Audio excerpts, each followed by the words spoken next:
sanctuary of Delphi is probably the most extraordinary of all ancient Greek sites. Delphi amazes all who visit it. This place is the center of the world.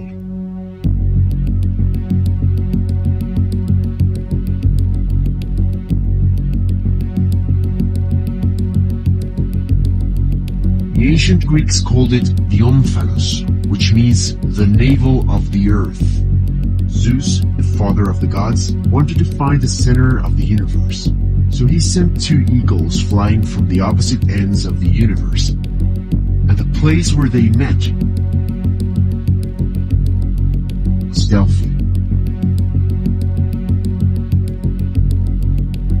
Welcome to Delphi, Indiana, where our storied past is fueling a stellar future.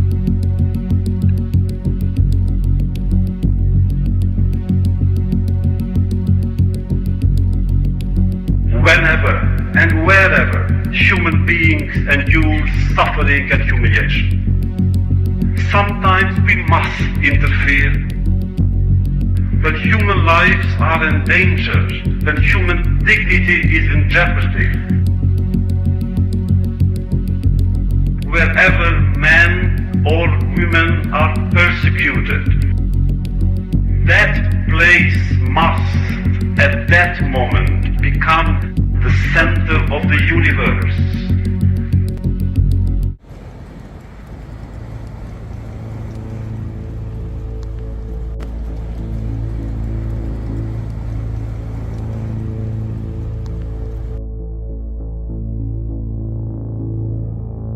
No, I'm going to go on the record right now and say that they are trying to kill Rick Allen. Yeah. They want him to die. Yeah. It's like always like in and out, in and out. They don't want us to see Because it. he's my size. Chains and collars and leashes all over. It's all about optics. They don't have all of those people around Rick Allen because they want to keep everybody else safe. They don't want us to see Rick Allen. They don't want us to look at Rick Allen. They don't want us to see his face and his eyes. Remember when he came in June and he was all doped up and he was dissociative and he was experiencing psychosis from being tortured and starved and sleep deprived and probably withheld his medication. All of these things that they were doing to him so that he would show up looking like a zombie and couldn't protest or assist in his defense. Guess what? The eyes of the world are on them. They're not allowed to do that to him anymore, and they have tried to break him. And Rick Allen, he's not going to break. Look he has done a year in solitary confinement. A year. He's on the upside of things. Like if he's still alive, he's getting better every day. His attorneys get thrown off the case, and he turns to his wife and he says, "It's okay. You didn't break him. You're not going to break him. He's not guilty. Whatever they're trying to do, you're hip to it. It is not going to happen." Tension in the courtroom was thick, to say the least. We had expected Fran Gull, the special judge assigned to this case, to address some of the motions filed by the defense team. Many of the detectives associated with this case over the years were in the courtroom, along with the Carroll County Sheriff and Indiana State Police Superintendent Doug Carter. Superintendent Carter seemed noticeably upset and kept his eyes trained on the family of Abby Williams and Libby German. A few minutes before the hearing was scheduled to start, a lawyer representing Andrew Baldwin was summoned to the back hallway. It became apparent that something was happening when Attorney Baldwin never entered the courtroom.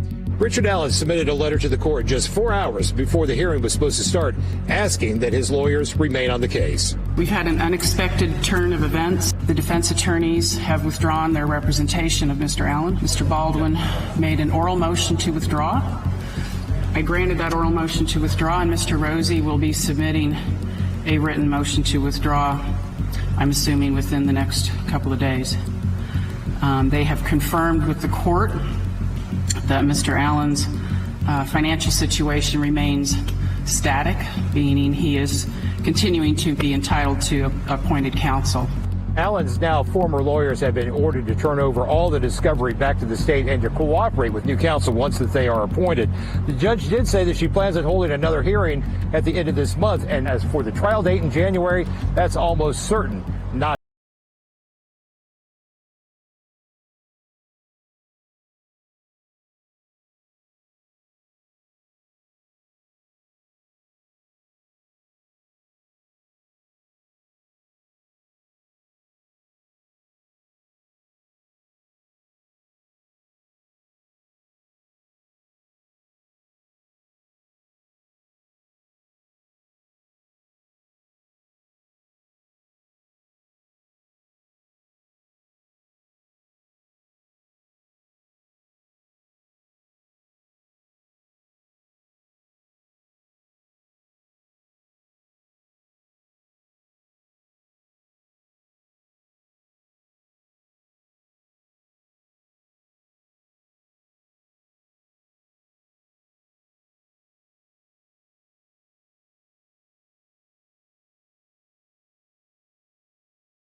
mets-lui la tête sur la table. Soit tu fais ce qu'on te dit de faire, soit je t'enfonce cette hache dans ton crâne de collabo. C'est pas un collabo. Marcel, est-ce que sa femme et ses enfants te connaissent? Alors une fois qu'on aura buté ce clébard à la botte des Allemands, on ira les faire taire une bonne fois pour toutes.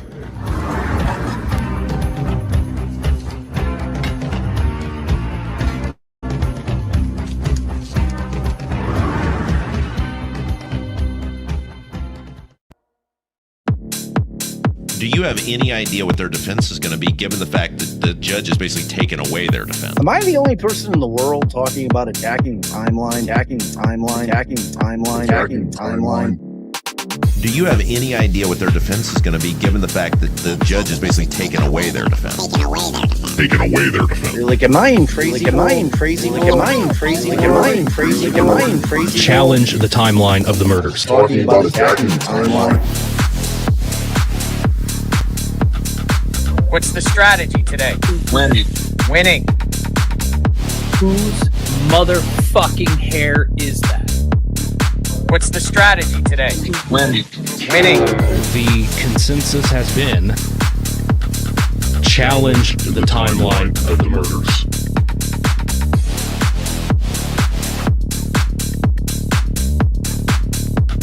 Challenge the timeline of the murders.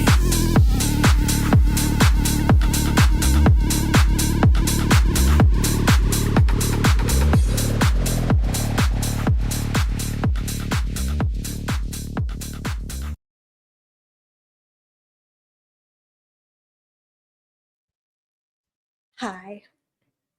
How's everybody doing? It is an impromptu live. I have terrible Wi-Fi right now, so we're going to do our best. But if you lose me, that's just life. That just happens sometimes. So it's nice to see everybody. Missed you. We've got all of my people are here.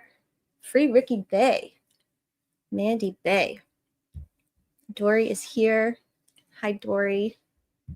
Judy. Hoping you would be live. All I have on my mind when I'm done work errands and other stuff is Richard Allen. Hoping he's okay. I've missed you, Ange, Boone, DB, and Mods. We have missed you too. Boone is here, snoring on his king-size bed like a prince. Hi, Cat. Fancy Drew. Hey, gang. Hey, hey. Donna Salamander. Hey, everyone. Hope you're having a good evening.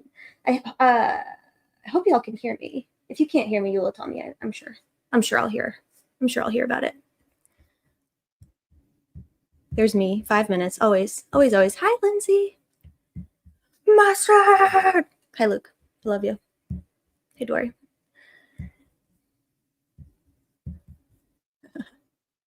Love it.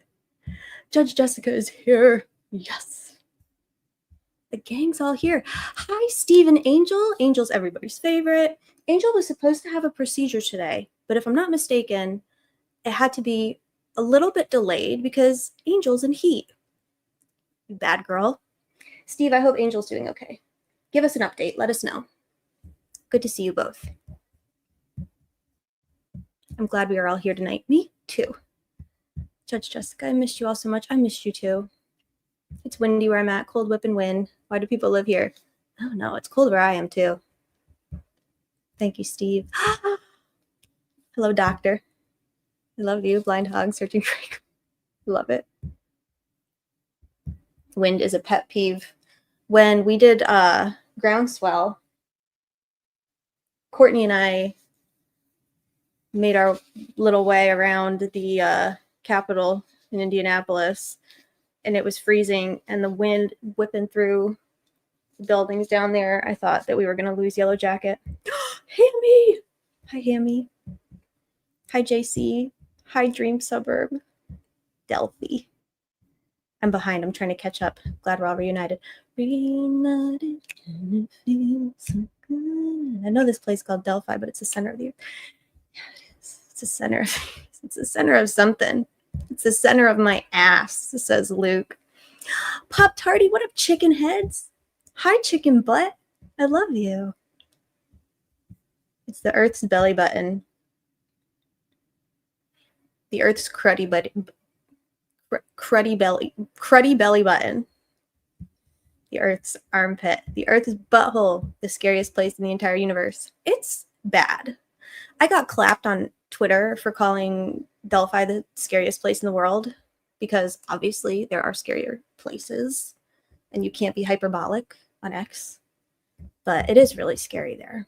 It's a festering boil on the buttocks of Indiana. I couldn't agree more. Between two millennium. Source is here. Hi, Source. My love. I have some questions after deep diving into the last few days. Shane Evans' push for the new housing codes in Delphi are just too coincidental. Yeah, let's talk about it. Let's talk about that little weirdo. That ambitious little weirdo. Hi, Tammy. Good to see you. Tammy, I have not been on Facebook in so long because I'm afraid of it, but I imagine you're still fighting the good fight. We love you for that. We love you for many reasons. That's just one of them. Hoosier. Hi, Hoosier. Thick tension, thin hair. That is true. Yep. Show of force in the jury box. Did y'all like that clip? I hadn't seen that one before. You see the guys in the corner of the box. There's Jerome, and then there was somebody I didn't recognize. I'm gonna have to send it to DB and have him do his de-anonymizing for me. I don't know who that man was, though. I didn't recognize him. Hi, True Crime Fangirl.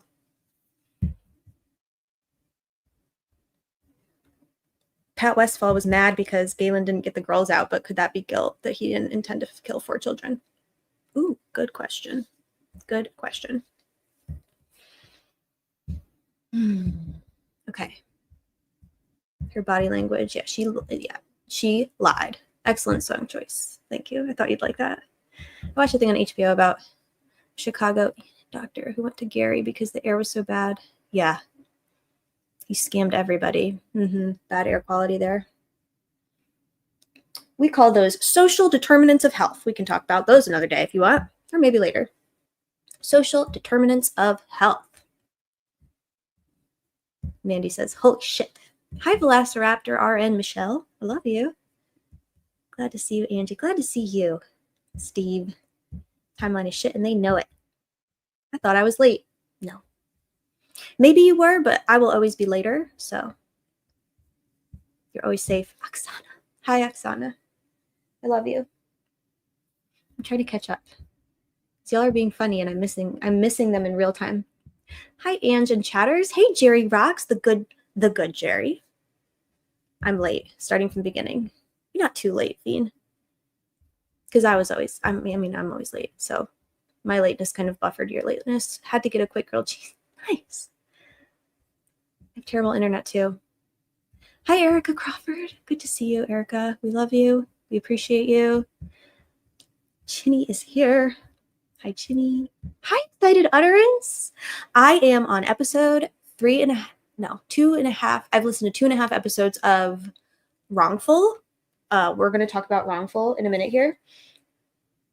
Or in a couple of minutes or later. But it's a podcast about the whatchamacallit, Zachariah Anderson case. And then Excited Utterance. I'm going to be hitting you up because I want to talk about that case really bad. But I recommend that podcast to everybody if you've not seen it or heard of it. It is excellent thus far. I really like it. I like that the podcaster, the narrator, researcher opens by admitting that she believes that this person is wrongfully convicted. And so she is biased in that sense. However, that she will do her best to present like the entirety of the case. And I appreciate that because I think it's better to admit and acknowledge our potential biases than like act like we are impartial when we're not, because that's bullshit. Hey, Travis. Travis. Oh, I'm happy you're here because I want to talk about Judge Gall. 55 here. Shotgun Susie. Bill Gates can shove that chip up his ass. Nice. Love it. It's cold in Florida. Uh-oh. 65 in Southwest Louisiana. Nice. Nice. Catching up. Okay. Speeding. Christine Beck. I have been deep diving. I have many more questions. Good. We want all the questions. It's good to see you, Christine Beck. Here's our Cheeto mouth database boy at? Off doing a thing. Off doing life. We need more singing Angela. I was thinking about that. Maybe we'll do like a sing-along. I'll take requests. Carter said the exact same thing when asked about different cases. Yeah, he does.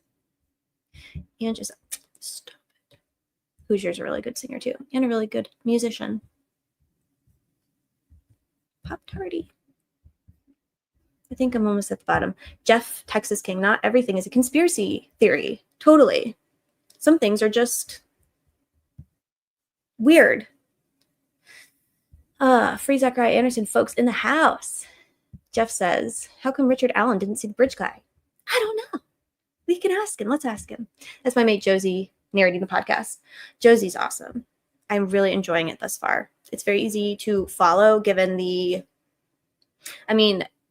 so the first episode, for those of you who have not listened, I know a couple people in here have. I know that Post-Punk Mama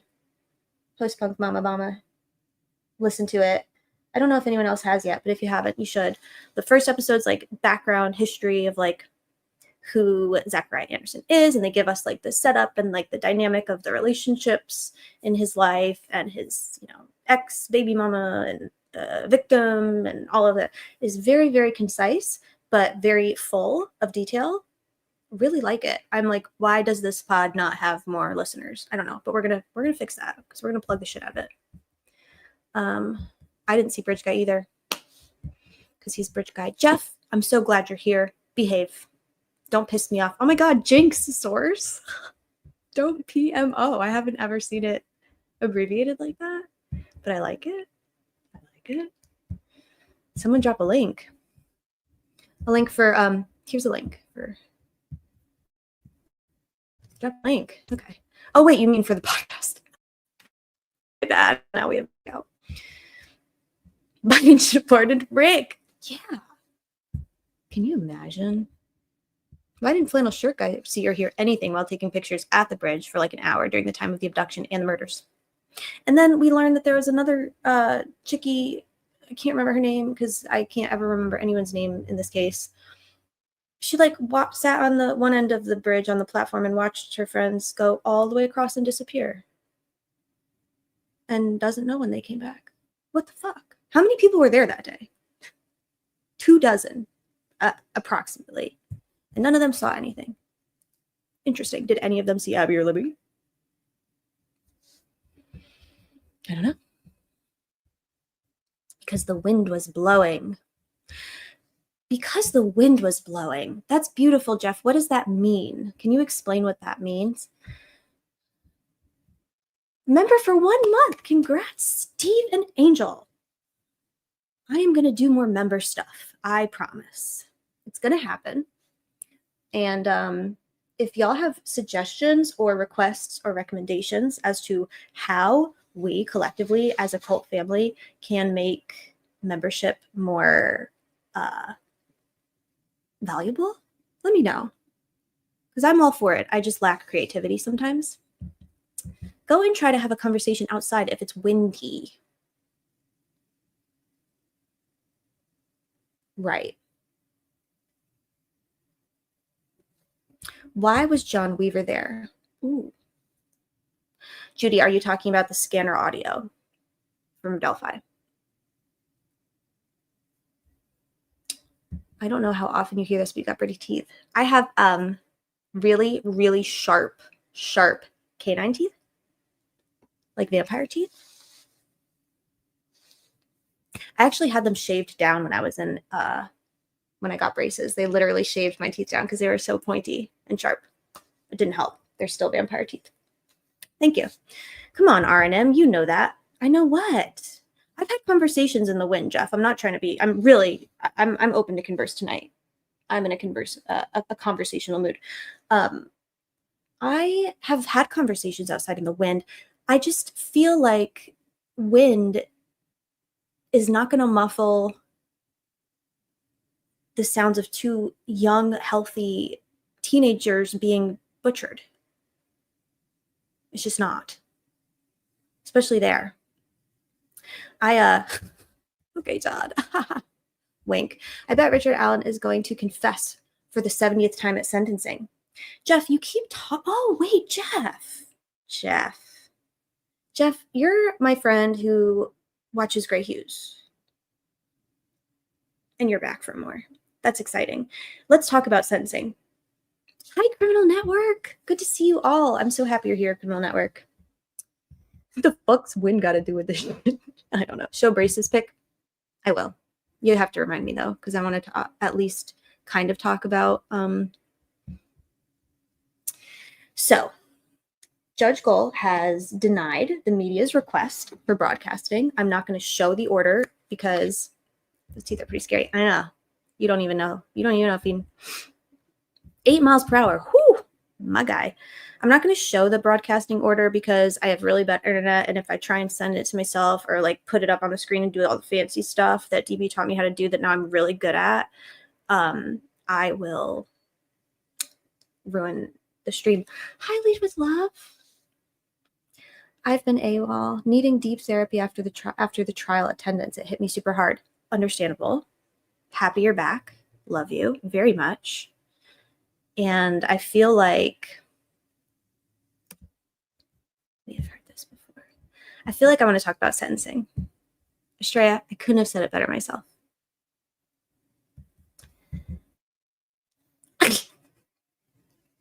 Okay, so in the I'm gonna let y'all handle that one. I'm gonna let you handle that one. Okay. The sea was angry that day, my friends. Everyone be nice. I do know that Libby knew or met John Weaver's daughter. I'll have to find the article. Please do. So the scanner audio from the day the girls are found, I put it in one of the, by the way, mods, do your thing. I don't care what mods do. I don't care. It's out of my hands. Everybody respect the mods. Also be nice. Converse. Yeah, but you gotta be, exactly. You just gotta be nice. Okay. So the scanner audio first, and then I'll talk about sentencing. Don't let me get off track.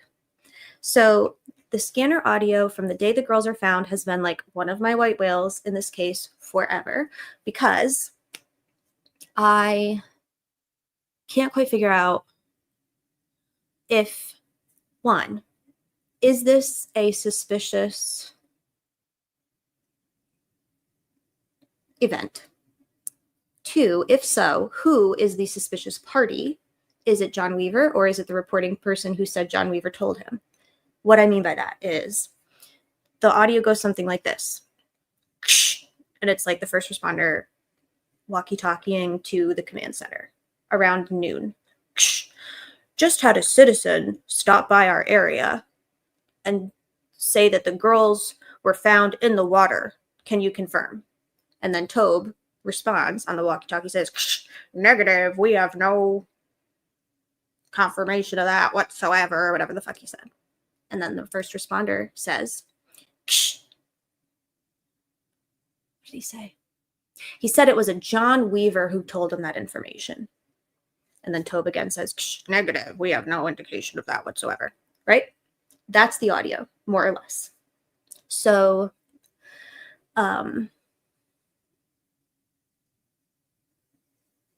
Todd, you do this a lot. I'm more than happy to go back and forth in a very civil way, but like as long as you're going to be nice, because I've seen your comments before. I've seen you've not always been nice to me. Be nice to me, Todd. Please. That's all I ask. Be respectful. Be cool. We can all be cool here. And don't talk to us like we're stupid. That's my only request. 2 requests. Be nice. Don't act like we're stupid, because we're not. We're very smart.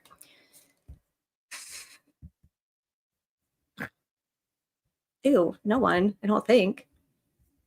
So did that make sense about the scanner audio? Like, the way that I envision this occurring is, so they had kind of like, I don't know if it was like it was a mobile command center. The one that we've seen in all the videos is like Purdue, whatever, mobile, whatever, they rent them out, they use them, I don't know. So there's a mobile command center. Hey, Fiend. Oh, am I here? Hi. I didn't give you any warning. I just hello. Do you know the scanner audio I'm talking about? Yeah, I've heard it a number of times. Yeah. It just feels weird to me because, for starters, that was right before the girls were found. We haven't heard much about John Weaver being there. The girls were not found in the water, but also the way that it's reported to the mobile command center, it's like somebody's like, "Oh, John Weaver told me." Okay, but who are you? You know what I mean? You know what I mean? Who's the reporting party if it's not John Weaver? Right. I mean, I think there's a lot of information that's missing, including everybody that's reporting on that audio and all the people that were in the area. Yeah. Like, I don't know. There's it's a recurring theme that, people thought needing more information. People thought we were going to get information from this trial, and you got a smidgen. Like, you got a little bit of stuff, but not very much at all. I almost feel like it made it worse. Like, I am more confused than I've ever been. There was a few new things, but not a whole lot. There were a few new things, but they were all kind of muddied. And then the old things that we thought we knew, like, weren't discussed at all. Yes, there was a lot of things that just were not addressed at all. It felt like a practice fake trial. I mean, I don't know. I think that, I know that's a popular thing to say, but the reality is, when you go for an appeal, you just get a raw deal and they just say no. Yeah. It's very possible. Can I read you something? Absolutely. Request for recording of court proceedings by news media received from Erica Fessy, Wish TV, and Cindy Herbert, WTHR, for December 20th, 2024. Hearing are denied.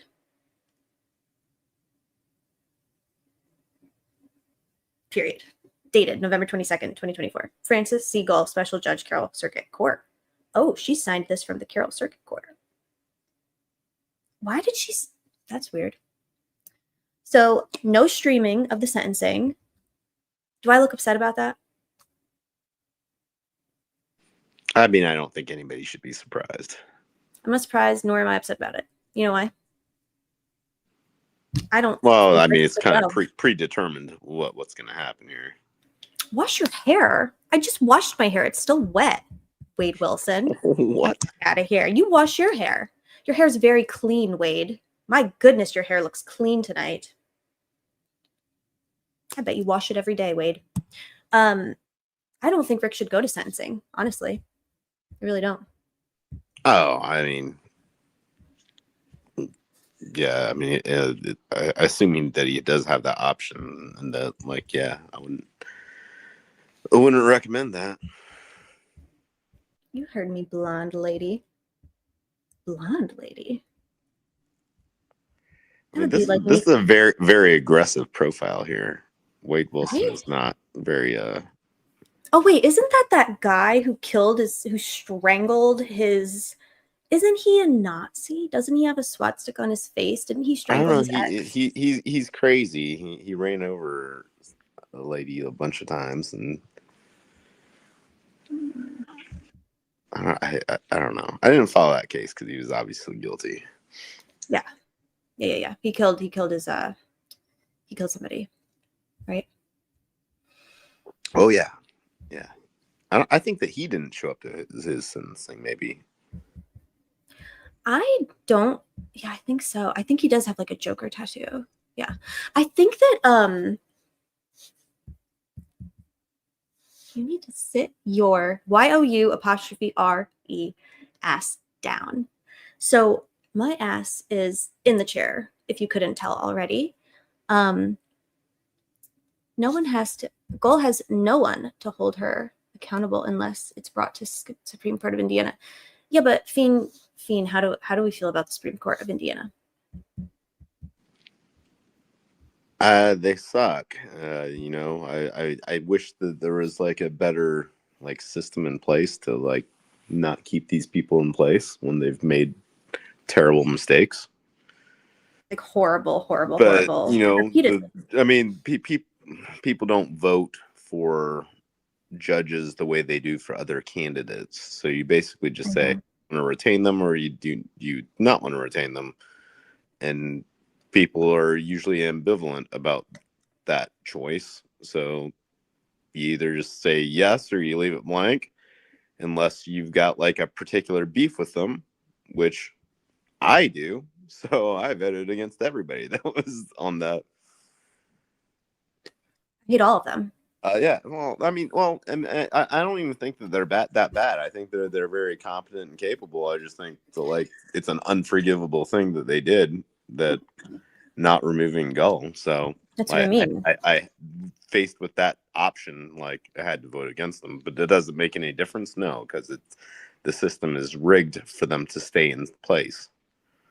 I think that because they are competent, and listening to the oral arguments multiple times, I think I've listened to the oral arguments for Rick, you know, his OAs at least maybe 3 times all the way through in the past year. Listening to them, like, they certainly understand the problem. They understood, they were well versed in the case and in the CCS and in the everything that had happened. At least Loretta was. And no, they're all extremely intelligent and extremely like competent and extremely knowledgeable about the law. Like, they are well deserving of like where they're at. Right. I don't which makes it even grosser. Yeah, it's a bad thing that happened. Yeah, it is a really bad thing that happened. And I don't, you know, I hate to be one of those cynical, no, but I really do hate to be like, the fix was in from the beginning. I don't think I really understood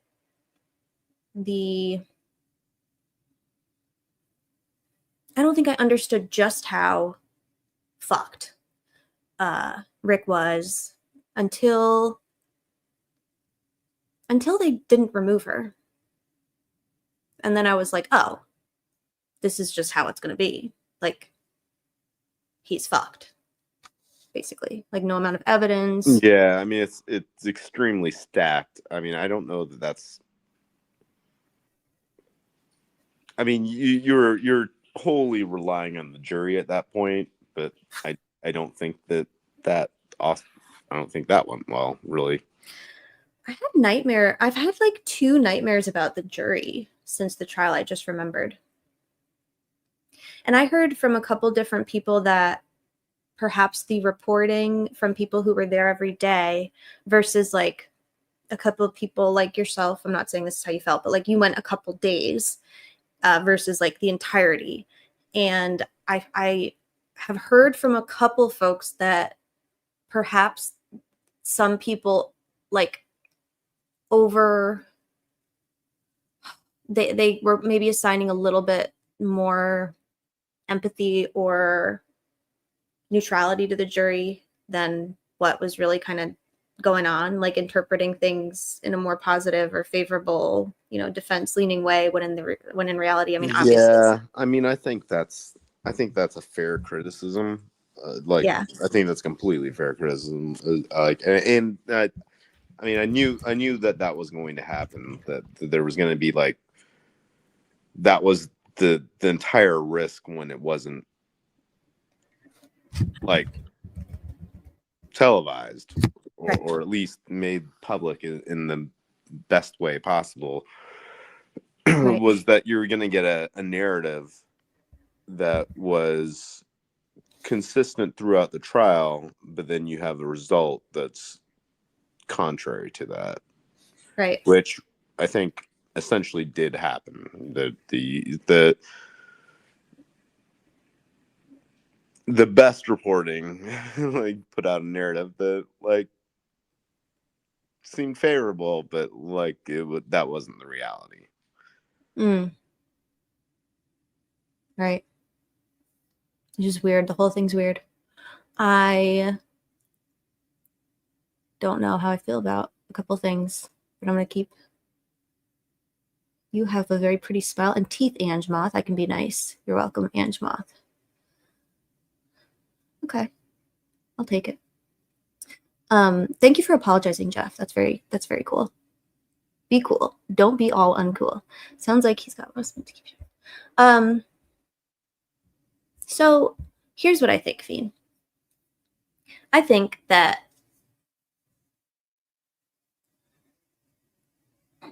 if I were Rick's attorney, and I'm not, thank God, if I were Rick's attorney, I would be figuring out what I needed to do and what I needed to file and what needed to happen immediately for Rick to be absent from sentencing for a couple of reasons. For starters, it will be horrible for his mental health, in my opinion. It will be just an opportunity for Judge Gold to be abusive. It will be, if they're going to do victim impact statements, I'm sorry, fuck that. He's innocent. Not the time, not the place. And I don't think he has to be there for sentencing if they file shit KO. I was talking to someone about this earlier. I don't think that he has to be, and they can file for him to not be. Because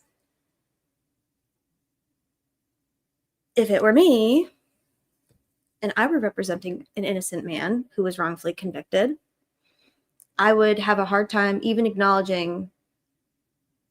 I mean, I would want to not acknowledge the legitimacy of the conviction in any way because it's a bullshit conviction. Are you allowed to do that? I don't know, but I know I kind of see both sides of it. I mean, I agree with you 100%, but also I just feel like sometimes you want to see what people say about you, you know? And but you think Rick really needs to? I don't think he needs to. I mean, I think I agree that I think it's for the best that he probably doesn't. But yeah, sometimes, you know, people just want to know, you know? Yeah. I can understand that as well from the opposite side, but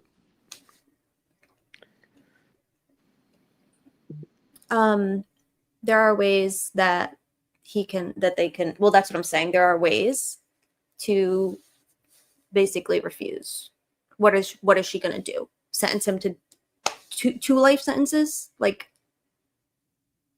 this is just going to be another opportunity for them to parade him around like a monster. And it is going to be an opportunity for certain individuals to just get narcissistic supply and be on, you know, center stage. And it's going to be an opportunity for Gold to be abusive. It's going to solidify. He is innocent. It's a wrongful conviction. And here's the other thing. Hot take. Even if he were factually guilty, which he's not, I still would think that his conviction should be overturned. It wouldn't, like, to me, his guilt and innocence, in this case, I believe so wholeheartedly in his factual innocence. But even if, like, I can suspend that belief for a second to acknowledge, even if he were factually guilty, the way that they conducted from his arrest to his conviction, everything about it is wrong and illegal and unlawful and contrary to how our system works or is supposed to work. And therefore, they should not be rewarded. The state should not be rewarded for breaking laws and cheating. You know what? Correct. Break the law. Like, that's 100% correct.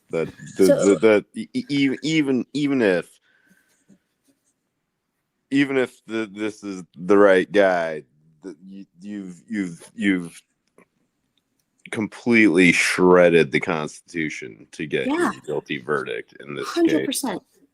And that doesn't just affect him; that affects everybody. Everybody. And people, like, even if we were to, like, okay, so like compare like Idaho, for example, I have no idea how I feel about that case. I really don't. All I know is that from the looks of it, once again, the state, law enforcement, the prosecutor, the judge, like even the FBI in that case, like, they're not doing things right. And it's really, really concerning. And I feel like we're kind of like I feel like we're regressing. Yeah, I mean that's correct. I mean the difference in that case versus the Delphi case is the timeliness of the action. Sure, versus like 5 and years. so I mean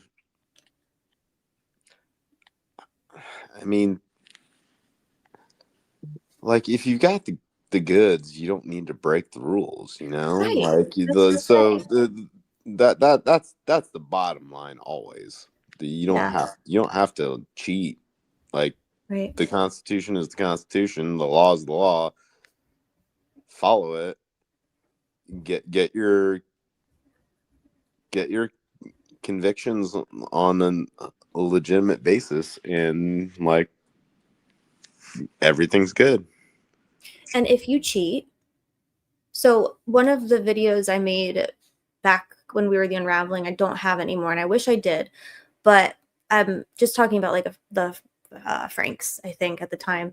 But I show a clip from, and I'll have to find it. Basically, a law enforcement officer lied to get a search warrant involving narcotics, and the prosecutor, when the prosecutor's office in that jurisdiction was made aware of it,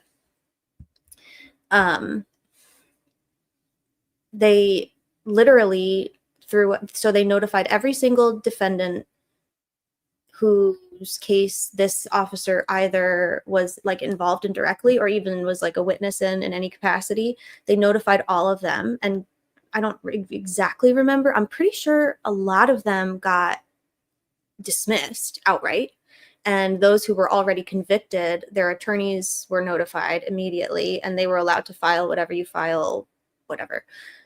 And like, we're talking like, I bet I could find it, like probably 100 or so cases. And the DA, the prosecutor, was basically like sucks to suck, but this is what happens when law enforcement lies. Like, there are consequences, and the consequence is maybe some of those people rightfully belonged in jail or had committed whatever offenses they were, but like, if you have to lie, you shouldn't be rewarded with a conviction. You know what I'm saying? Like, yeah, and that's probably like that sort of situation probably ties into Todd Click's situation, like where they maybe don't want to go forward with that because of the ramifications of that. Like, has he ever been a witness in a bunch of trials? Like has he gotten a bunch of people convicted in the past? Because those will all come under scrutiny if he's held, if his feet are held to the fire on this, and like on what they've charged him with, and you know, then all of a sudden anything that he's participated in is going to be open again, you know. Mm-hmm. Right. And then, you know, there's probably, I mean, it's the reality that most convictions are probably correct in whether that a person did or didn't do the crime, like most. But like, you know, that's also, you know, there's lots where people didn't do the crime. Mm-hmm. Lots. Mm-hmm. Yeah. I have this is interesting. So hi Kit Kat. Kit Kat was saying that so not a defendant not being in attendance for victim impact statements, that is crappy. That is part of justice. I have a really unpopular opinion on victim impact statements and on victim participation in criminal trials. And that's as a victim's advocate. Like well, I mean, there's a big difference as far as like what is actually being contended in the the case. Where somebody's maintained their innocence, Yeah.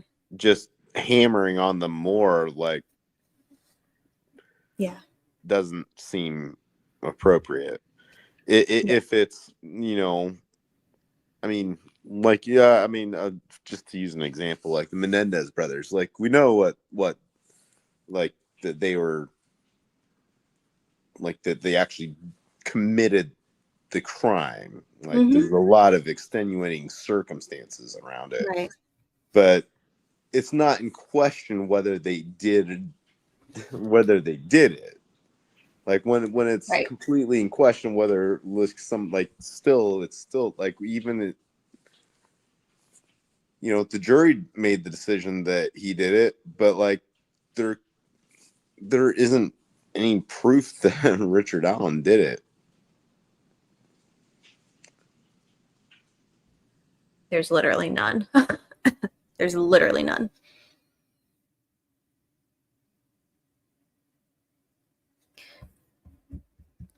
Steve says that would be damaging to his mental health issues. I agree. I 100% agree. And here's the other thing that I don't think that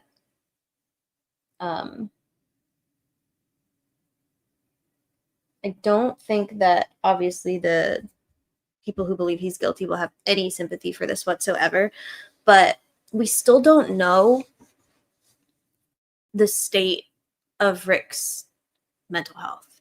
We have no idea if he has been restored to normal. I saw him in the March hearings, and I saw somebody that was not well. And when I saw him in the trial, like, cannot describe the difference. He seemed better. But it's night and day. Yeah, and that's awesome. Like, he looked like I was shocked because he actually looked fine, and I didn't think that that's where he would, like, progress to ever. And I'm sure that the type of treatment that he was receiving and the conditions that he was under, like, were substantially contributing to that, allowing him to, like, be okay. But I did not expect that. When I saw him in March, I was extremely concerned that, like, it doesn't matter what the case is, right? That they're going to look at this guy and be like, that guy's a psycho, and he did it, and, like, it doesn't even matter what anybody says in the whole case. Like, it's going to be predetermined. Because he looked so unwell, and he looked... Yeah. He didn't look like a well man. Right. Yeah. And people misunderstand that.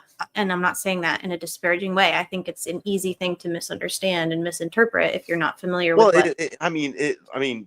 right. And it's what you're looking at. But, like, obviously, if you know more of the broader picture of, like, what his, like that he had a life before and he was a normal person before, like, that wasn't actually him. Like, but, like, if you're a jury looking at that person, like, you don't know all the context. You're just looking at that guy and being like, well, that guy looks like a psycho, so he did it. Lead with Love says, how come Fiend never introduced himself to me at the trial? Fiend told nobody. Fiend didn't even tell us until he was safely back in his county. I saw Lead with Love. Lead with Love was, like, hanging out with the family and Bob, and she was being good. Or yeah, we'll have a reunion one day. We'll all actually get to meet. He snuck in like a weird cat. Yeah, my concern, I guess, I have many. I think that this conviction obviously is wrong, but I think that at this point, I don't see what So the gag order's bullshit. The trial's over. So, okay, I guess we can chill for another 3 weeks. But once that shit's done, I'm letting it fucking rip, Fiend. I'm letting it fucking rip. What, does it apply to you? I don't think it applies to you. Like I don't know who. I don't know. I don't know. There's who does it something apply weird to? that goes way beyond the gag order, because like it's been a thing that nobody wants to talk about anything, and nobody wants to talk about Rick Allen, and that's just been the way it is. And like, I don't think it's because of the gag order. It's because of something else. I want to talk about Rick Allen. And I want to talk about all the shit that we're not supposed to talk about. And I want the people that have. Well, we can talk about it, but like, I mean, I don't like have more information. Like the people that have more information about it are the ones that they need to start talking. Come up and talk. So, do you think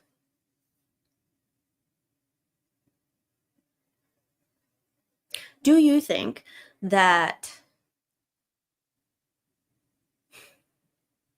after the gag order is lifted, so that evidence, right? And we talked about this a little bit in, I think, the last live, and I don't think we really came to a consensus. We even pulled up the protective order over the discovery from like December 2022, that fucking stupid thing. But like, that's pretty like boilerplate. So who does the evidence belong to? The work product belongs to the defense attorneys, correct? Correct. Okay. So is there anything, like, technically, is there anything that would prohibit a defense or somebody with knowledge of whatever work product or evidence or investigation on behalf of the defense? Is there anything preventing somebody from sharing that? Anybody that has a non-disclosure agreement has to comply with the non-disclosure. That trumps. Right, and if you don't have an trumps NDA? the case and the gag order and everything. Whatever the non-disclosure agreement says, whoever is under one of those, that signed one of those, they would have to comply with that. Yeah, and what if you have you don't have one? If you don't have one, you can say whatever the fuck you want. First Amendment, man. Right. Interesting. I mean, most people can say whatever they want. Like this gag order, like unless it's like very specifically applied to you, which really it's just the attorneys, the attorneys and the maybe some of the witnesses. Yeah, like otherwise, like it doesn't really apply to anybody else. And I mean, Michael's hammered on that a lot. Like the gag order does not apply to the family members. Like if they wanted to, they could say something, and no one's going to go after them because there's no legal standing to do that, because you're allowed to say whatever you want. Like if you have an attorney, like that attorney might not be able to say whatever they want, but you can say whatever you want. Yeah, you sure can. I'm really grossed out by all of this. Like, I mean, it's not a satisfying. I never came into this as far as like I never pretend to know that like Richard Allen was innocent or guilty. You know, like I don't know, but like, you know, I certainly wasn't convinced by the evidence that was presented, and I just feel like there would be a lot more answers if this was the answer. Yeah. Like, you know, nothing in the confessions actually explains any of the questions. All those questions still remain. Like, if they were legitimate confessions, they would answer some of those questions. It's literally like somebody came up with a theory, and ever since then, everything that's been it's like his confessions were so perfectly supportive of the state's ridiculous, absurd, impossible fucking theory of this crime that you have to question. It's idiotic. Of all the things that the supposed killer would be blabbing about, that only the killer would know. Like, this was a very contact heavy, these were very contact heavy murders. There were a lot of intimate things that occurred. And I don't mean sexually, I mean just intimate things that only the killer and the victims would know. And yet, we have not heard a single fucking thing. Because correct. Rick wasn't fucking there. That's the big problem that I have with this whole scenario, is that we don't have any of those answers. Nothing. They're like, why did they cross the creek? Like, what's the situation with the clothes? What's the situation with, like, dragging a body? Like, what How about the wounds? All these answers that you're gonna call these confessions, but like, where are the details as far as like all the specific things that we definitely know that need answers, but yet we don't have those. Like, Rick Allen wasn't able to provide those. Like, nope. And he wasn't able to provide them at a time when he was objectively psychotic and confessing to anyone who walked by. Like, if he had intimate knowledge, he would have shared it and it would have been passed on, and that would have gotten out to fucking Gray Hughes and he would have talked about it on the internet. Like, but that didn't happen. Like, it's not that he was withholding information in these confessions. Well, he probably wasn't even capable of withholding information. Like, just like, hey, paint the picture. Like if he's psychotic and just confessing to everything, is he capable of withholding like all these details that were all missing? Like, this is where I would really like Gray Hughes to like, like, I think that he's just not being genuine, and like, the light bulb's gone off over his head at some point. That when you still are asking all these questions about, I wonder what was up with this, and wonder what was up with that, I wonder what was up with this, and wonder what was up with that. Like, yeah, that's the point, dude. Like, we shouldn't still be wondering. Yeah, no, I have more questions than I had a year ago. I know less than I knew a year ago.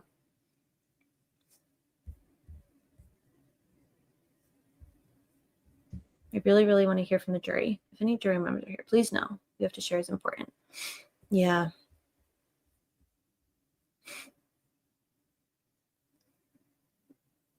Yeah, this is also really true. Mental health, in my opinion, is so hard for lay people to understand. They think, well, if I was innocent, I wouldn't confess. And you know what is so sad about that? Same, Judge Jessica. What's so sad about that is that that's like such a true statement, so much so that even Rick himself said, I'm not going to admit to something I didn't do. Like, that is what a sane person, a lucid person who's innocent believes. I'm not going to admit to something I didn't do. Are you crazy? That's what they would say. And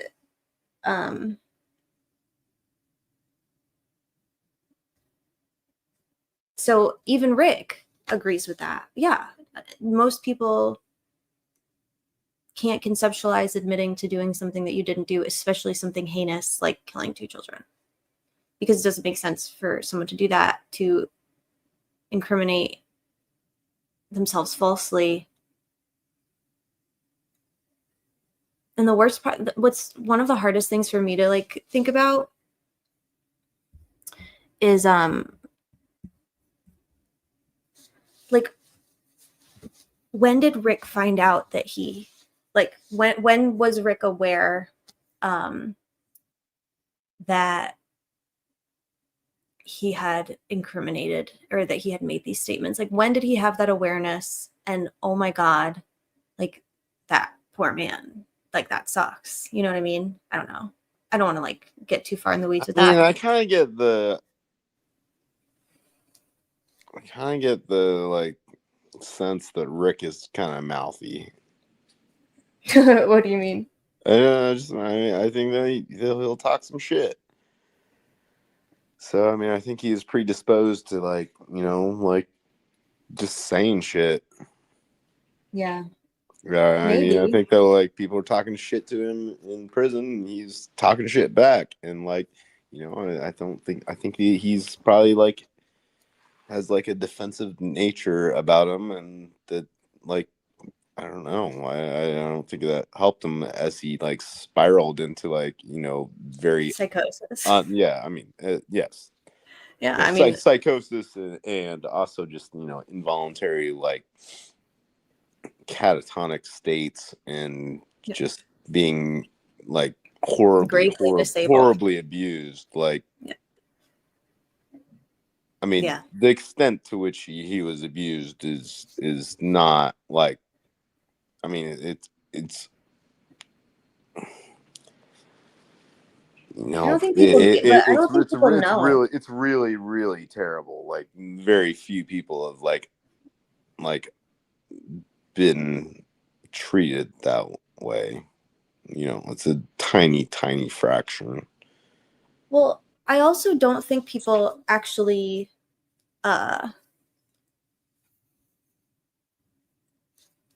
so like nobody saw the video. You did, but nobody else saw it, you know? Like I don't think people still to this day, the public, they still don't know like the extent of, and they still don't understand the reality and the like just the depravity of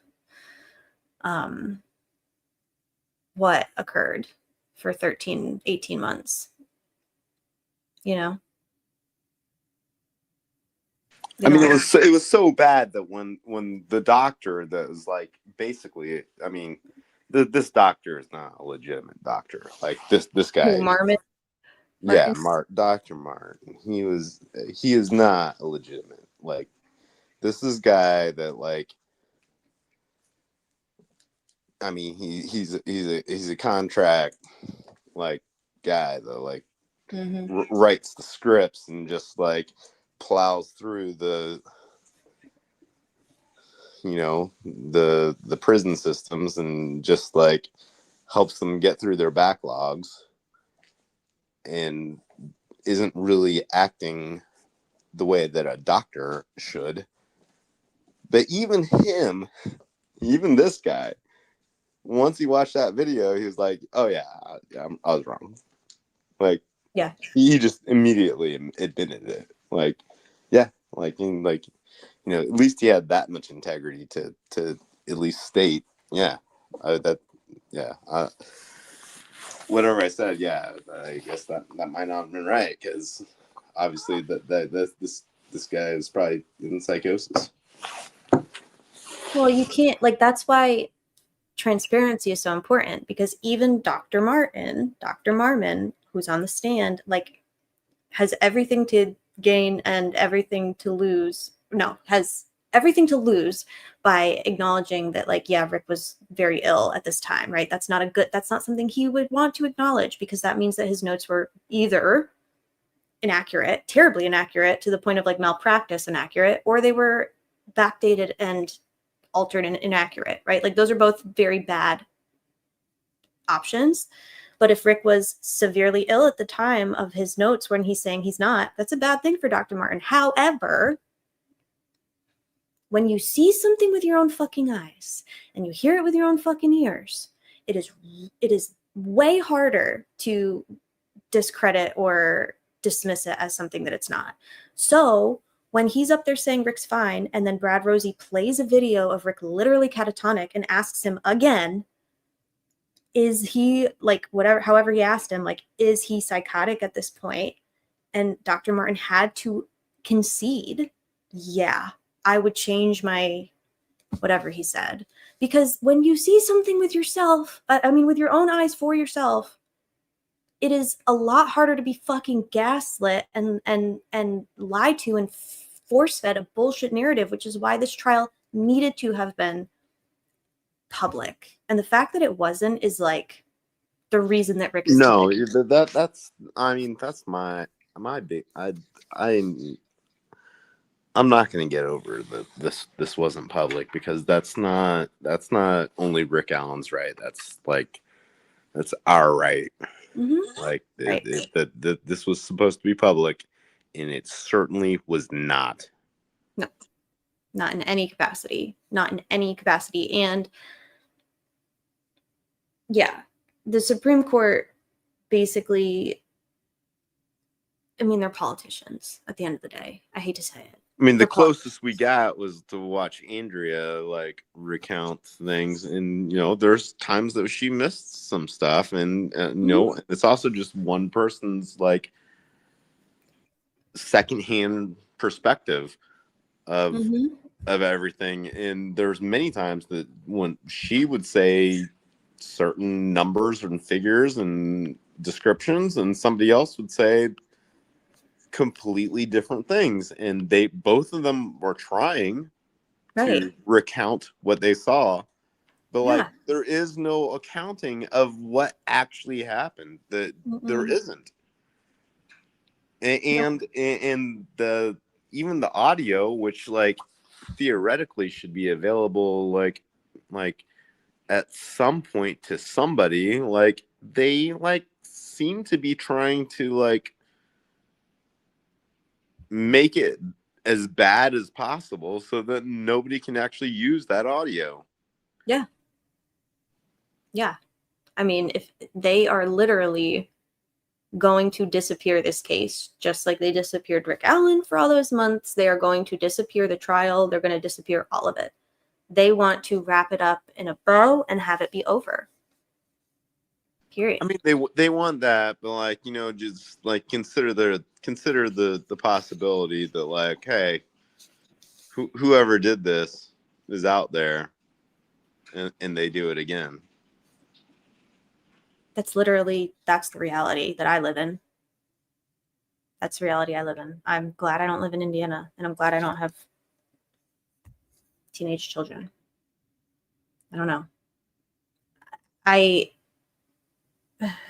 don't know. It's sick. This is a good question. Did we ever find out how they listened to his calls when his tablet was broken on April 3rd and it wasn't replaced until June? Great question, All Eyes. Great question. Also, how were they made aware of any of his confessions or current, like, things he said and things that occurred in his private medical appointments? So who did Walla report that information to? Because it had to have been reported by Walla. Hey, Joe Schmo. Good to see you. What about the transcripts? They're not blocked, Steve, but they're very expensive. I think somebody calculated that it would be like close to like, what, $50,000, $100K to get the transcripts of the entirety of the trial. I mean, for appellate purposes, they will be made available to, but I mean, God knows when, and it'll take forever. And yeah, it's like even accessible things like transcripts are so inaccessible. But well, I mean, come on, let's be real here. Like all of the TV stations could get together and chip in a couple grand and then get the transcripts and then just make them public. Yeah, right. You think that'll happen though? No, because they're fucking complicit. That's that they have been from the very beginning. Mm-hmm. You mean the alcohol thing? Say more, Kat. What do you mean? You mean like Rick talking about? I mean everything and anything and everything that Rick that occurred within the walls of DOC, but particularly everything and anything and everything that occurred while Rick was under the care of medical professionals, which was basically for the entirety of his stay in DOC. We know that Walla was going to see him every day. So, and when he talked to his mom on that call, like that call broke my heart. and it sounds like a lot of people who believe he's guilty, that the call that he made to his mom where he's like, I wouldn't say I did it if I didn't do it. Like they were convinced by that. Whereas like, obviously I didn't hear his voice, but we got a pretty almost verbatim recounting of that call from multiple people. To me, that call is devastating. And he makes several statements during that call that are very concerning, like, I'm not getting my mail. So he's getting, his mom says, I write to you every day. And he's like, I'm not getting mail. And he also says, oh, good. Another thing I can tell my therapist. Like, is he utilizing her? Well, I mean, it's not just another thing I can tell my therapist. That therapist is fucking listening to like Ray Hughes and like a believes that he's a guilty other murderer. like YouTube like channels like that they're actively like involved in this case, and like they visited the bridge, like I mean it's so wildly inappropriate, like the criminal Walla like is Walla bonkers. Yes, Walla bonkers. That's the only thing you can say about it. She bonkers. Like she is like completely out of like place in this case. Period. Like nothing that she said should have any impact on this case, and yet there she is. Everywhere. Every bad thing Walla is associated with. Like, I mean, for me, before we even found out the extent of her fucking meddling and, in my opinion, lying, before we found out about any of that, I was disgusted by, as soon as Courtney got out of that hearing and relayed what Walla had written in her notes to the rest of us, I was like, oh, fuck this crazy ass woman, because she literally outlines in detail. And by the way, none of this fucking ever came in at the trial. Like, none of the shit that she put in her notes that clearly highlighted the severity of his illness early on in the spring. Like, none of that came in at the trial, obviously. But she was literally using words like gravely disabled and deteriorating and what fucking other words did she use? Like, as early as April 5th, banging his head, worsening symptoms. Like, she knew he was sick and she allowed him to get sicker for months. That's a problem. That's sick. That's fucking sick. That to me is like worse than just like negligence. That's like an intention. Not only are you neglecting to treat somebody who's severely disabled. Are you talking to Walla? Yeah. I couldn't get a good handle on the woman until the hearings. And then we find out, like, oh, she literally knew that he was psychotic. And yet she was having too much fun, like, with him, basically. Look at your baby. That's pretty much my deal with Walla. She's disgusting. It's terrifying to me that she's still working with institutionalized people who are already vulnerable because they're institutionalized.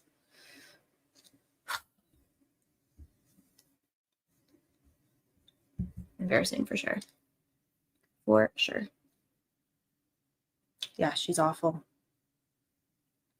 Has anybody not failed Rick? And I don't mean like, I'm not talking about like, obviously he didn't win, he was convicted. I don't mean his legal team. I mean, like, did anybody in a position where intervention in some capacity were possible, did anybody not fail that man? So we've got multiple law enforcement officers and DNR officers either lying outright or throwing their hands up and being like, I don't know. Then you've got a judge who knows better, who does insane shit and then bails. So he can't even be helpful anymore. And then you've got, this is good. And then you've got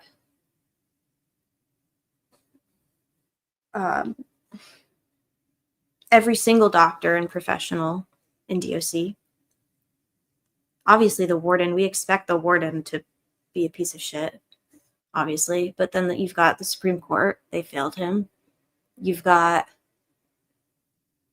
the media. They failed him. You've got judicial oversight. You know that people have complained about Gull. You know that we are not the first people to complain about Gull. We all failed, Rick, because I don't know what the path was to help him, but we weren't successful. Right.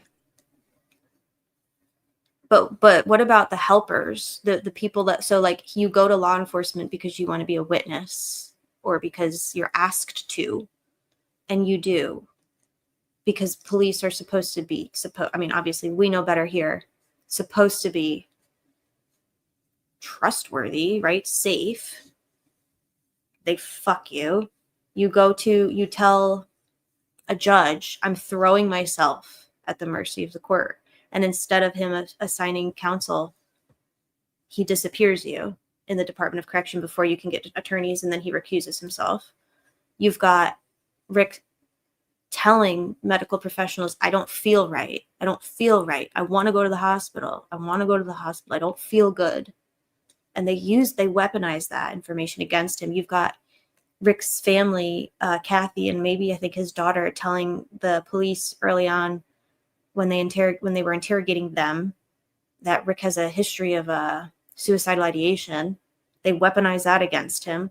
Like at every single fucking turn, people who are in positions of not just in positions of authority, they're in positions of, like, they have pretty noble positions in society. They're supposed to be like uncorruptible, even though we know that's not the reality. But like every single fucking one has not done the right thing. And I felt this on a much, much, much, much, much lesser micro scale with our lawsuit, where we proved every single element of what we were trying to prove 10 times over. 10 fucking times over. Like anyone with a brain in their head would look at what we provided and be like, oh, this is objectively wrong. This is not okay. Like, and not a single person of all of the people that could have done something, not a single one would just do the bare minimum of the right thing. And look what happens when every single person looks away. It's easy to say like, oh, it's not my job. It's not my problem. That's not my job. But like everybody says that. And look what happens. It's bad. It's not okay. It needs to be everybody's problem. It should be everybody's job.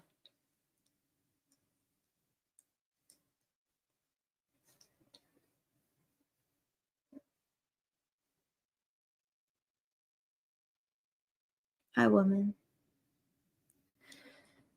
I feel like they already do this. I mean, actually, I want to go back. Hi, Shell. I want to go back to what Judge Jessica said when I asked if somebody has not failed Rick.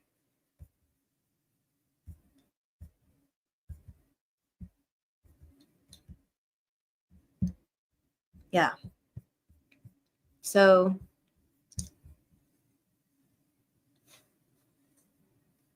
Todd Click, yeah, I would say went above and beyond to get, and I think he would have done that for anybody. I think he did that because he legitimately believed that they had apprehended the wrong person and that the right person or persons were still very much free. And given what he knew and the evidence he had at the time, like, yeah, that would be a really scary thought, a really concerning thing, especially if you had dedicated like weeks and weeks and months and months and months of your job investigation to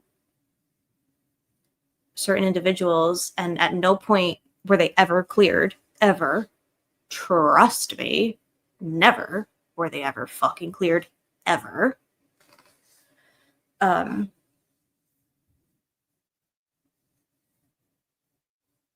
then all of a sudden they're like, here's this PCA, and it's trash. It's garbage.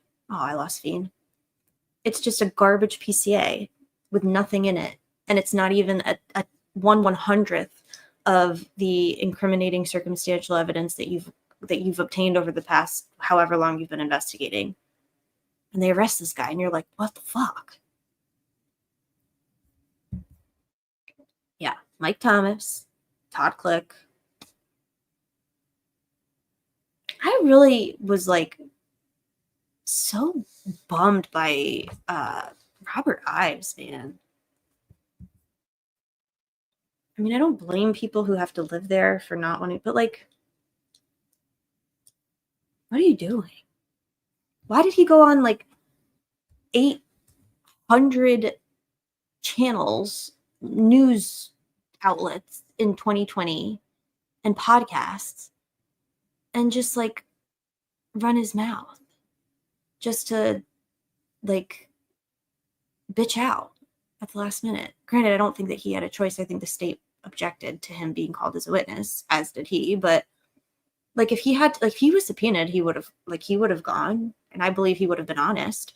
But here's the problem: they prevent the truth from coming out.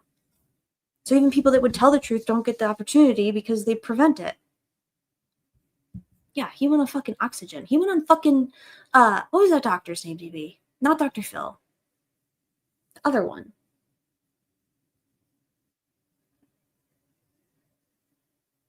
He went on some doctor. Just fucking running his mouth about signatures. And then he's like, oh, I don't know anything about the crime. Get fucked. It was Dr. Oz, yep. Dr. Oz. Only chicks go on Dr. Oz. Yeah.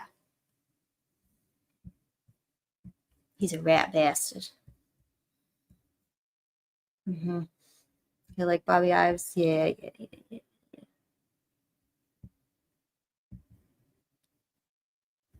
bad. Too bad.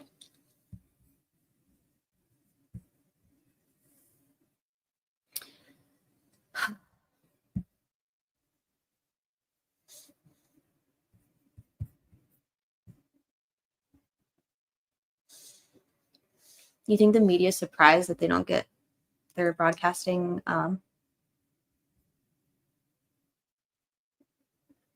Kathy Shank called him Bob on the stand. Everyone calls him Bob. Everyone calls him Bob. Especially people that have known him for a very long time, like Kathy Shank. DCS, Kathy Shank, Robert Ives and Kathy Shank have worked together for years and years and years and years and years. They have been on many a board and what the fuck is it called? Task force together. That woman is all about a task force. Babby. Kathy Shank and Cozy. Mm-hmm. I agree. Hi, Gritty. Many of these people had the responsibility to uphold the law and the truth. Yeah. And yet none of them do. Citizens Correction Super Board. Yeah.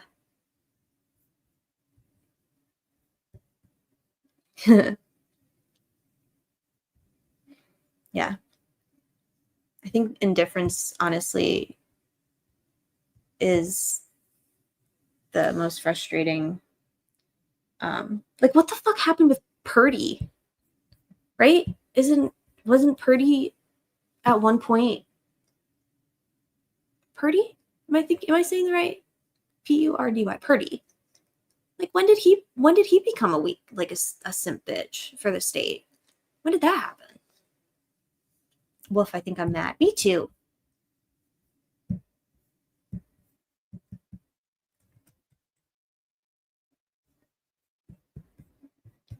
I have a theory about the tip. I want to get you started on Pretty. I knew you would know what I meant. I know you know the backstory.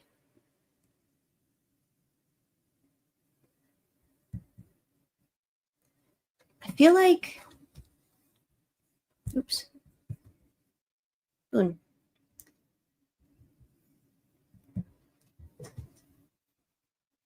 That's bullshit and shows more corruption. Oh God, Dr. John and of Hidden True Crime and Exhibit Signs of a Killer, because I watch unlimited loops of an animated fireplace. My theory on the tip. Thank you, Criminal Network. I have to take Boone out though. I'm gonna do it really fast, and then I want to talk about the Kathy Shank tip. 5 minutes. I'm even gonna put up a banner. So fast. I'm going to be so fast. BRB. Don't go away.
What's up, everybody?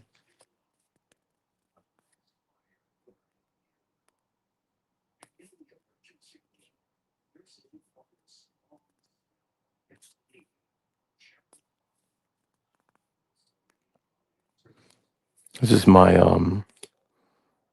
my wilderness wildlife advocacy account. This is Tree B, not DB. So I just want to say what's up, guys. How you doing?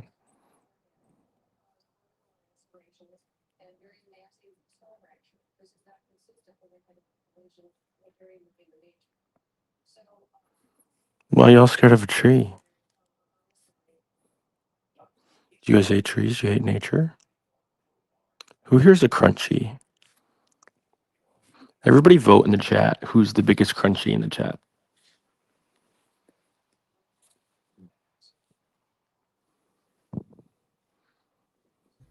Hi, Tree B. Hi. It's snowing. Is it really? Yeah. How's it going? I'm doing well. How are you? I'm doing well. Thank you for asking. Well, ain't that nice?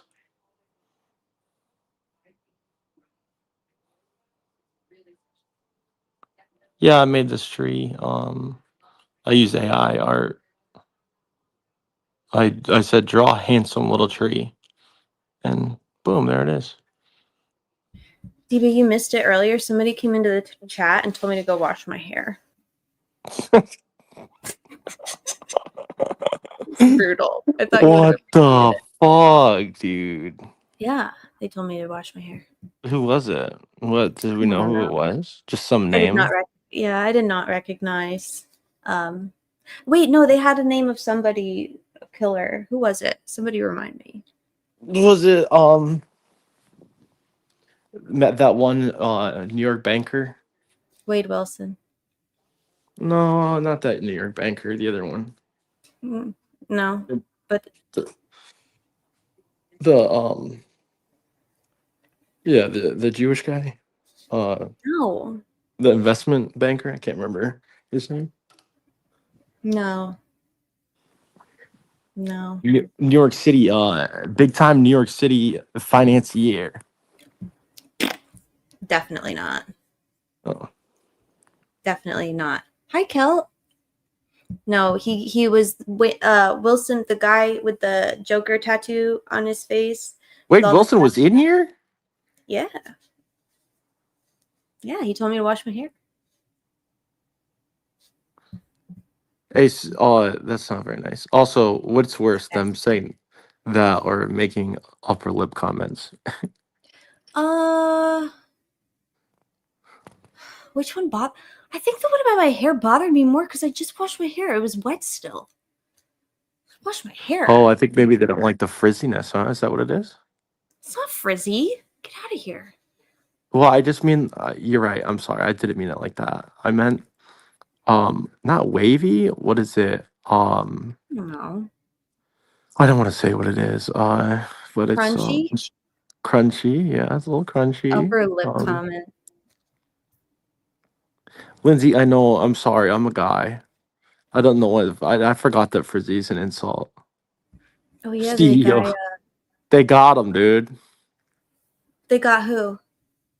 Today, if you guys have heard the news, there's just a horribly cold-hearted, just unbelievable, inhumane lack of care for human life. And he was the CEO of that company that I'm talking about right now. Got killed. Yo, fuck United Healthcare, bruh. Did they get the guy? No, I don't think so. That's insane. You can't be doing that, man. Like, you can't be doing that. I feel very strongly about this. Denying everybody's. Yeah, I agree. Denying all the claims. You can't be shooting people. You can't be shooting people. So, Oh, okay. Thank you, Judy. My theory. You're allowed to get mad. No, you can get mad. You can get righteous anger, Steve. I appreciate you coming to my defense when people are disrespectful. Fuck them. You're a real one. My theory. DB, if I share my theory, are you gonna immediately start talking about why it's wrong? No, are you talking about the United Health? No. I'm talking about the tip. Kathy Shank. Yeah. No, I'll just get off. I'm just kidding. No, go ahead. So, okay. If we think about the timeline we've been given, they want us to believe that Boone, he is. Just stop. They want us to believe that this tip was found in a desk drawer. A tip sheet, like a handwritten tip, was found by Kathy Shank in her desk drawer while moving offices. I have so many issues with all of this because, for starters, they moved offices in 2021.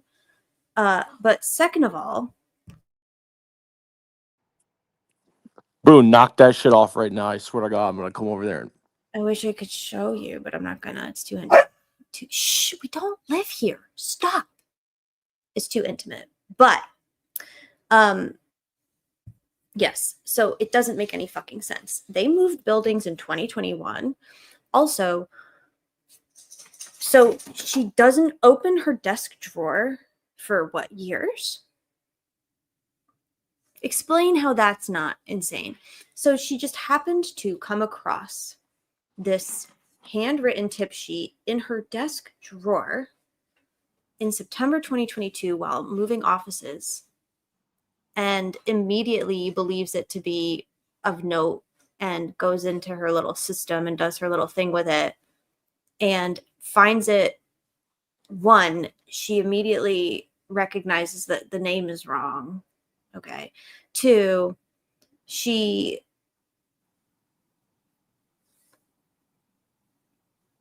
okay. Mm-hmm. What do you think happened? What? With the tip narrative? Yeah. Okay, so he said, no, I got it, dude. I got your back. Don't worry. I'll go. I'll spit. So I think they let this woman like just do way too much shit, bro. Like who are you, dude? Are you certified a peace officer? Or are you like what are you doing, She's dude? an investigator. She's an investigator. Yo, Kathy Orion Shank is her middle name is Orion. I don't know. I just think that lady was stacking papers, moving them around probably. Like she seems like one of those people, and I don't know. I think there might be some people like this in the chat. I don't know. I'm not saying for sure, but one of those people that like one of your colleagues, they're like, "Hey, I organized this and everything. It's so much better." And then they hand it to you, and it's just fucking highlighter everything, dude. Just multiple different colors of highlighter, and you're just like, what does this mean? And she's like, nah, I did it though, and that's really good. And like, look. So I It's think not that she helpful just at all. yeah. So I think like she thought she was doing some dope shit, and she probably just was just nosy as fuck, dude. And so Yeah. she was just looking through shit, and I agree with you. The desperation, like, I think you have a different like how it got to be in her possession. I just think they probably lost it because they're fucking morons, and then they found it, and she just happened to read it and Think of the statistic like the just think of this like the likelihood that all of these things happened at the time they happened. She just so happens to find a handwritten tip sheet from within a week of the murders that not only like piques her interest enough. But it's at the exact time that the Wabash Clam Jam is defunct, dead end. And I really believe that they were banking on, like, I don't know how, I feel like we've talked about this. I actually don't know how you feel about this. I'm almost positive they were pretty much banking on a Klein or Klein adjacent arrest for at least since like 2021. Yeah, I agree. Okay.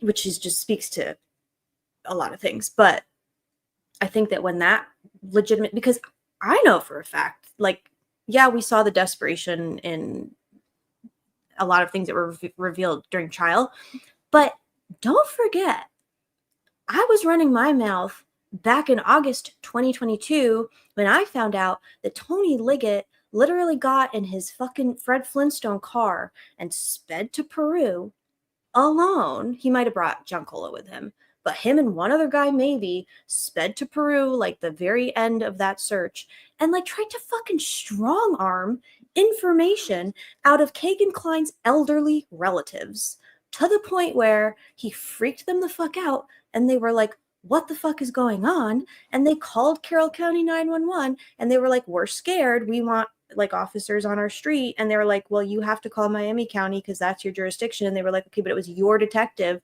that came here and freaked us out. That happened like maybe the last week of August.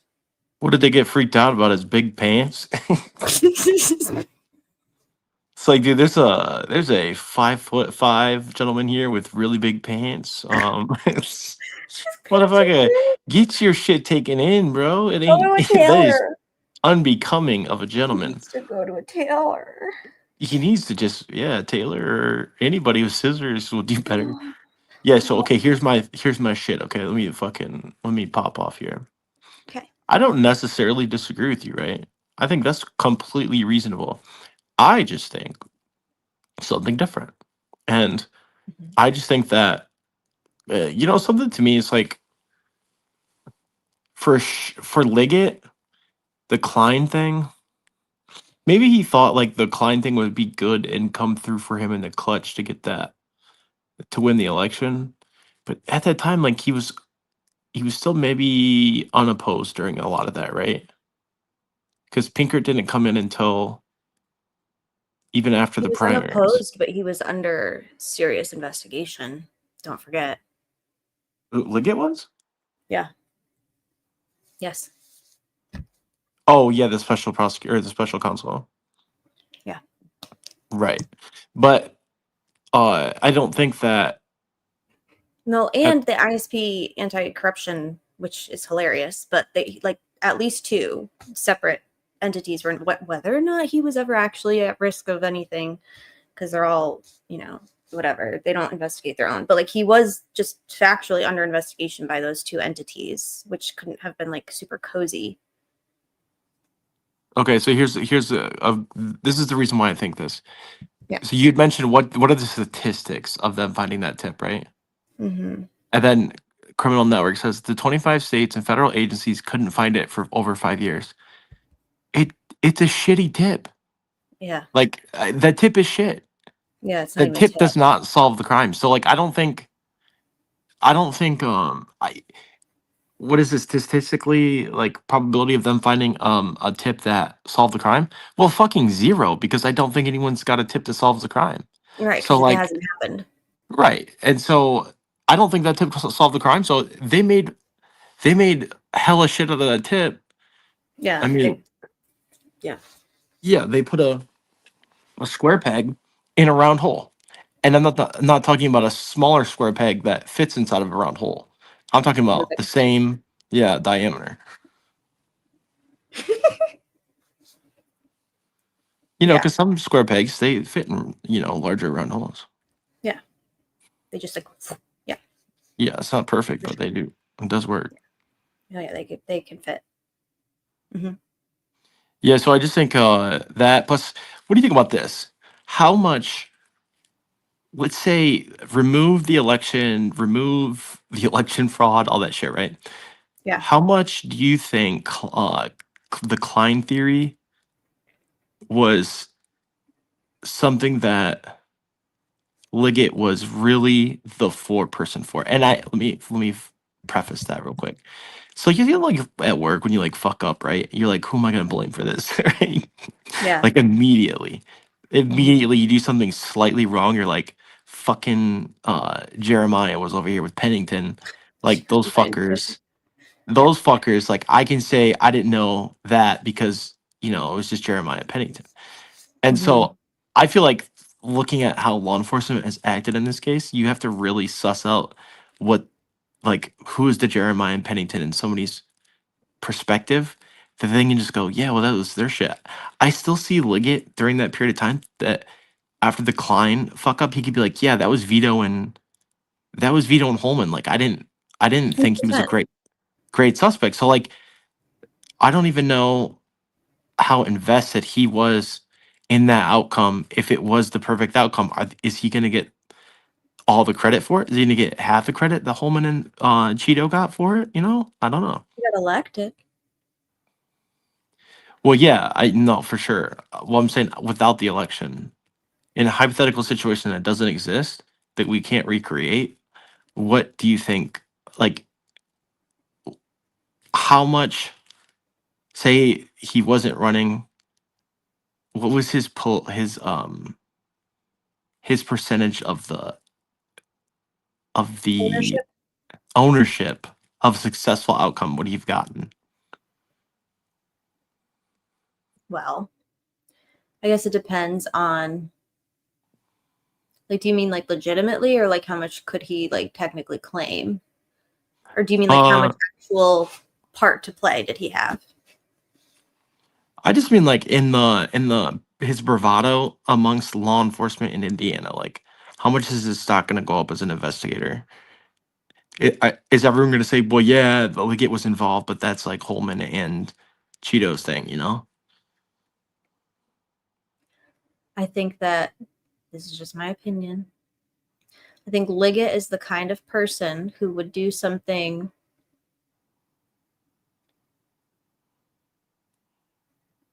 so like I could see Holman going off on his own fucking vigilante witch hunt and jumping the gun and being a hothead, and that's like his investigation and he's invested.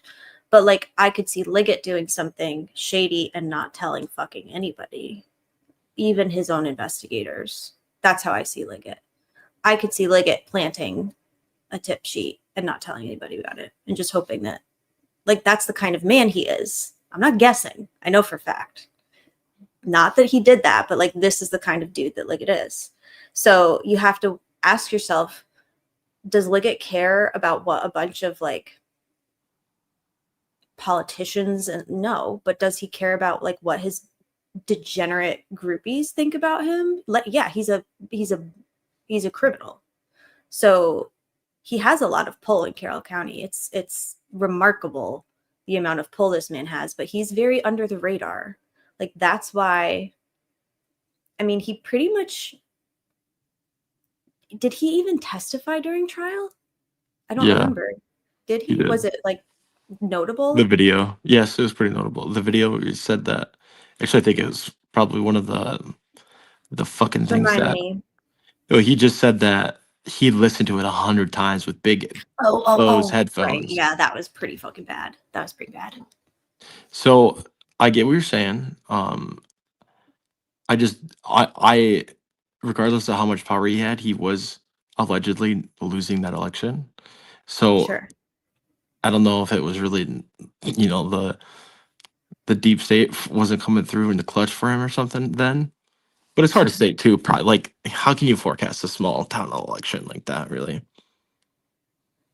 People don't like. I mean, like, he's shady.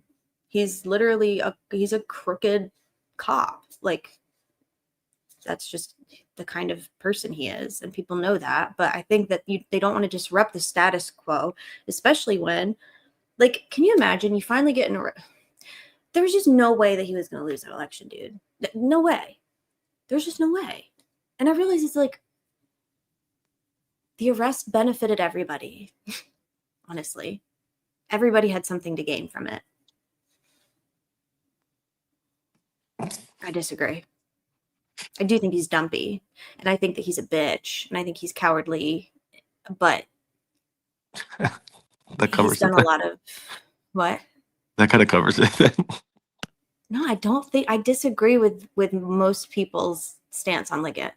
I just know him differently, I guess. I think he's a lot more like he's like an insidious kind of easy to miss. And which is why he gets away with so much. Like Holman's loud and obnoxious, and he's gonna like fucking like knock shit over on his way in, and yeah. Liggett is the most powerful man. Like Liggett actually has more protection legally than Doug Carter. He is a sheriff in Indiana. They are literally the most powerful entities. They're untouchable. The laws don't apply to them. Like, even if he's a dumpy coward, he is the sheriff. Like, he accomplished that. That's pretty remarkable for somebody who's an idiot. You know what I mean? Yeah. I don't know. It's kind of weird how so many idiots are sheriff, though. A lot of idiots are sheriff. I mean, most sheriffs are idiots. That's fair. Yeah, and like he had a whole other career. Yeah, he was an optometrist. What the fuck even is that? He owned a business. He co-owned an optometry business. The fuck is an optometry? Is that some type of eye doctor? Well, not eye doctor, not an MD, but like I think it's like a technical. It's like a chiropractor for your eyes. Yes, exactly. Eyeballs.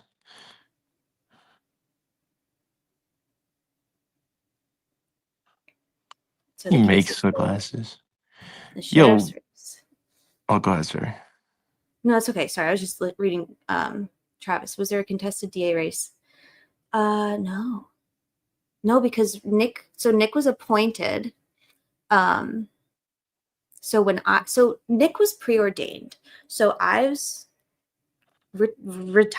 resigned before the conclusion of his term, and Ives really wanted the deputy prosecutor at the time, Jerry Bean, to be to take his place, because Jerry Bean had actually been a prosecutor before in Tippecanoe, and he also was the deputy prosecutor forever and ever. So he was good for the job. He knew how to do it. He was experienced. He was like a veteran prosecutor, and Ives basically endorsed him. And then at the Republican, the GOP caucus ran by Beth Myers, Nick was appointed, and the votes were never made public. And Jerry Bean lost to this literally never prosecuted anything in his life. He was just appointed by the GOP caucus. And then I think he's run unopposed ever since 2018. It's weird. It's weird. Poor Jerry Bean.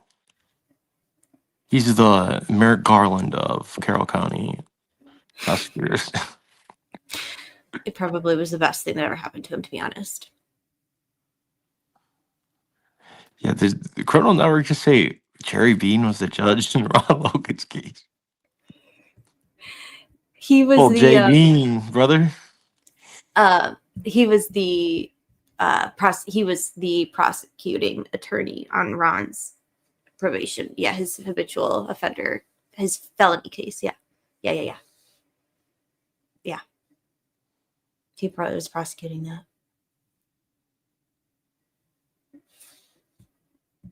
He didn't draw an opponent in the first election. No. Nope. He never had an opponent, actually. The only opponent he had, there was never an election. Was male pattern baldness. Not that there's anything wrong with that. But I hate him. So, no, he never had to actually run. He was never elected ever. He was just appointed, which is weird because at one point They refer to him as elected prosecutor, and it might have been in like a county meeting or something. But I remember thinking, like, that's not true.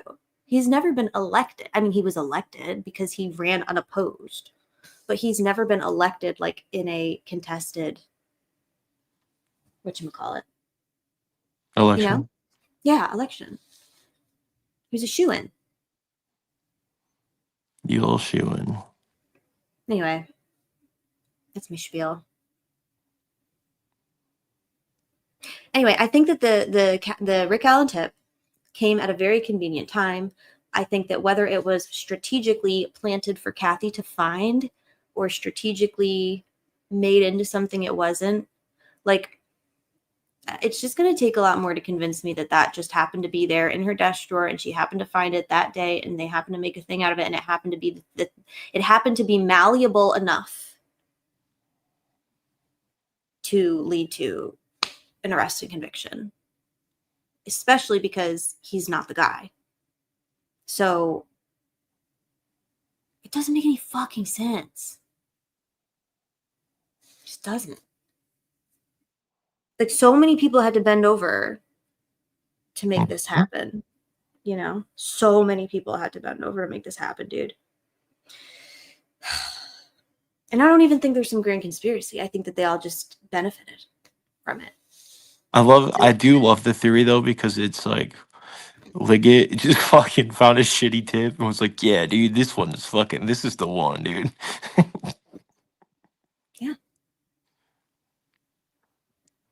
Yeah, I agree with this. But like, at whose behest is my thing. Like, she wrote a endorsement of Liggett on October 26th, 2022 in the Carroll County Comment. Like, they're like this. So, yeah. I mean, I got beef with her. Oh, wait. I can take my banner down. I have a lot of beef with Kathy Shank. Yeah, she seems bored. And then, like, she's a busybody. Yeah. She seems like she'd be one of the evil bosses of a homeowners association. Who would violate for, I don't know, having a wreath on your door or something. Yeah. No. No, actually, wreaths would probably be okay, but if you had like a Hanukkah, like anything non-Christian, she'd be like, yeah, what? Anything that's not WASPy. Yes, like, exactly. That's a violation. Unbelievable. She's just a cop. Even when she worked for CPS, she would go and investigate in the car with Tobe and the other off. Like, she's always been a cop. Same as Gold. They're cops. They're fucking cops. That's all. They're wannabe cops. Oh yeah, what do you think about what if Doolin found his notes first? Yeah, very possible. Fuck that guy. Well, do you think Doolin and Leggett are close enough? Are they close? Yeah. Yes. So like Leggett could be like Doolin sulking. endorsed him. Maybe he's like looking at his old notes or something like that. And then he's like, oh yeah, what about that? And then he goes and finds the tip. Yeah. Could be. And secretes it into Oh. Kathy secrets. Put it in Kathy's little secret. He secretes it into Kathy. Yep. He secreted it to her. He secreted it. Y'all are fucking weird, dude. Leggett. Yeah. Hi, Lindsay Hendricks. It was Leggett. It was Doolin fire chief at the time. When did Doolin become the fire chief? Daniel Doolin? Yes. I don't know, but it makes me suspicious because he loves finding machine guns, and I don't think you get to find as many machine guns when you're the fire chief. Also, did you see those motherfuckers clickbait me the other day? The Carroll County meeting. There was the thumbnail was just this picture of fucking Doolin sitting in the pews of the fucking church or whatever that meeting room is. They're doing. They're doing it on purpose. These motherfuckers are good, dude. Yeah, I know. Yeah, fuck that guy. Have you seen his Do it. Facebook picture? No. Well, I don't know. No. Okay. Well, everybody go look. I'm not gonna. Is I'm it not gonna share Dumpy? Oh, it's him and I'm not gonna. You have to just Oh, look. it's him and a close loved one. Yeah. And they're kind of fire. Yeah. Doolin, what you do, bud? Yeah. Doolin's got game, it. huh? I don't know. I don't want to be, He's because good looking. the value of a For woman is County. much more than just her appearance. You know what I mean? Like, I'm sure she's also very smart and very kind. She's probably a good mother to her kids. She's also very attractive. So She's okay. I mean, yeah, but like, at what cost? You know, I think about like I feel like $10,000. is that the going No, rate? never mind. Probably. Anyway, so yeah, she is good friends. Hi, Marianne. Yeah, she actually says in that article that she's good friends with Libby's family. She's like, I just wanted to help. I came back from Florida, and she's like, she looks like she just got back from Florida. You know what I mean?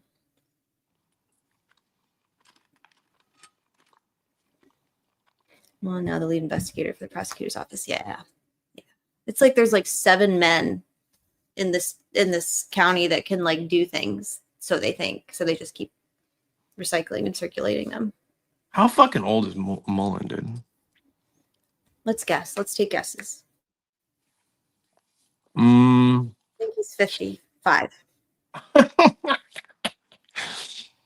I do 75. What? 75? You think he's Dan Mullen? Steve Mullen? Danny Mullins? Mullens, Mullenz. If you ask Nick McClellan to spell it. Spell it different every time. Now that the case is over, He's gone. was I right? Fuck off. That man is not 55. He's a rough 55. I bet I was right. Holy fuck. Damn, I'm good.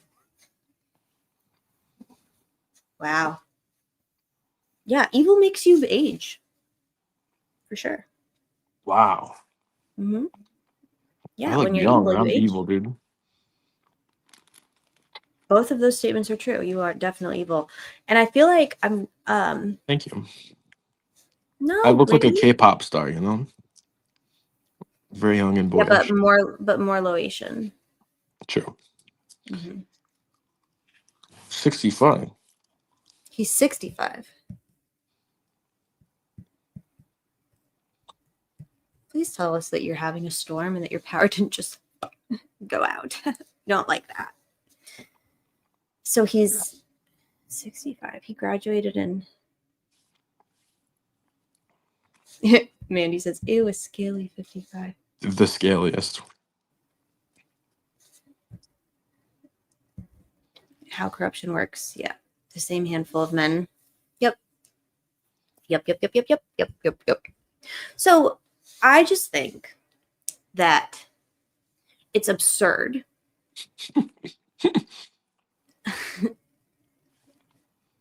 Colonel Network's comment made me laugh, sorry. It's true. It's true. Where do you think he is? Didn't I find something? Yeah, didn't I find something? I think he's the sleep paralysis demon at the end of my bed, dude. That's where he's at. He definitely is. Did I find something about Elvis recently? Somebody did, yeah. Did I send it to you? What was Yeah, I it? think he was in I think he made a go-kart out of an old toilet or something. Uh-huh. Yeah, I feel like it was something else. Oh.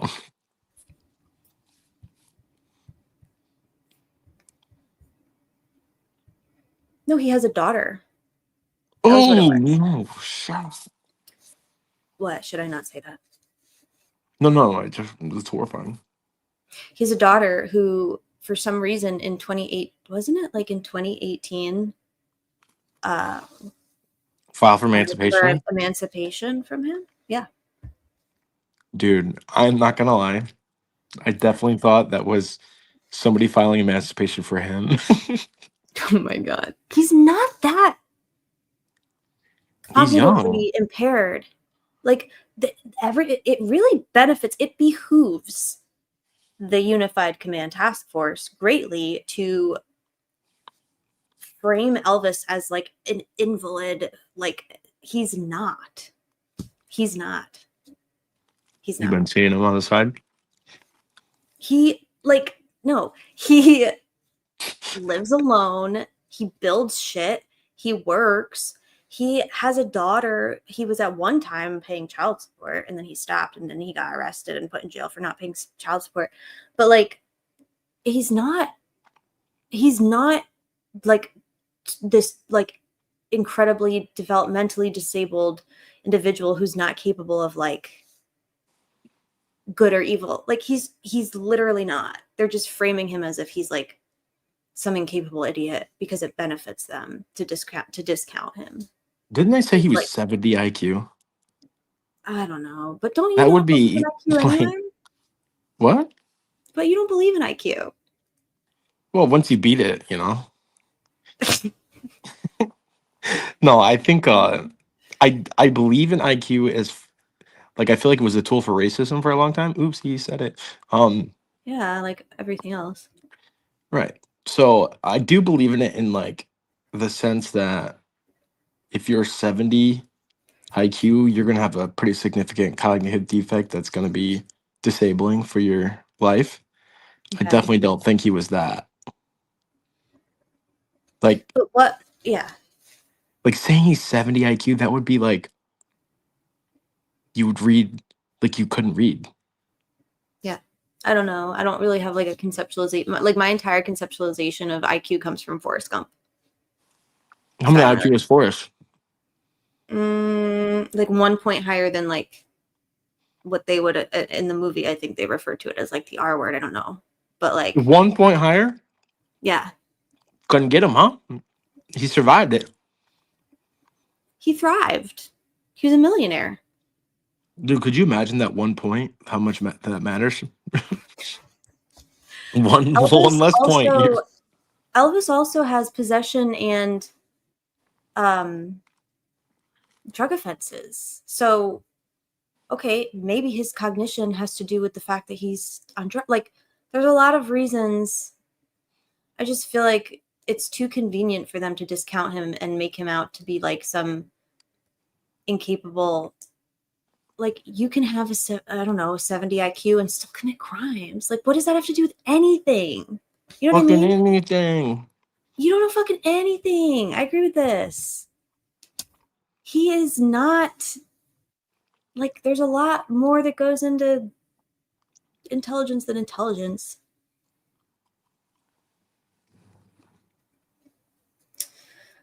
Who is this? Well, judging by the name, it might not be a troll. Oh, okay. I don't know. Everyone's a troll to me.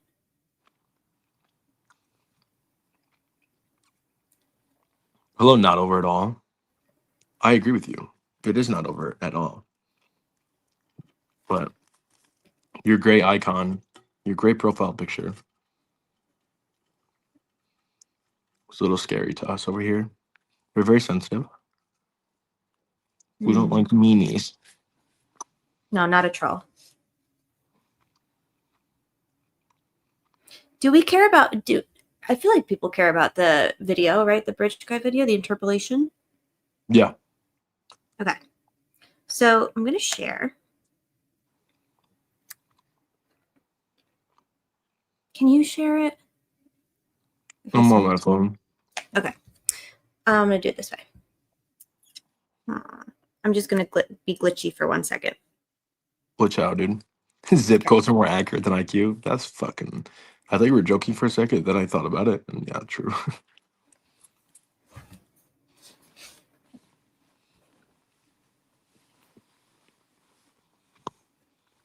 Send.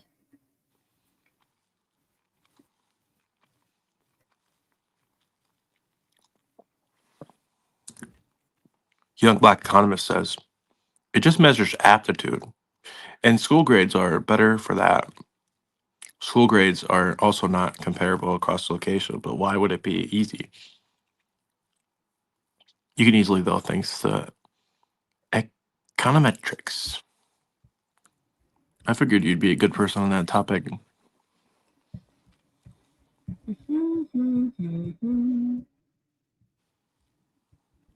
There's so many That was a pictures nice little to do. tune.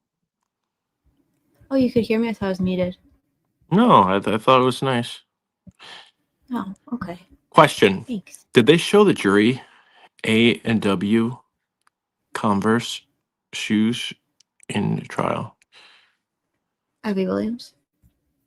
Oh, yeah. You just, young black economist. You just have to find a casual shock, which isn't always possible. In the end, in my opinion, IQ is more colloquial than anything. Not the best way to measure aptitude and not linked to neuroscience in any way. See, that's what I was saying. I said, yippee. Yippee.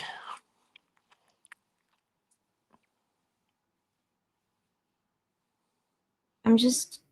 Criminal thinking Network, your something. fence to bounce? Why?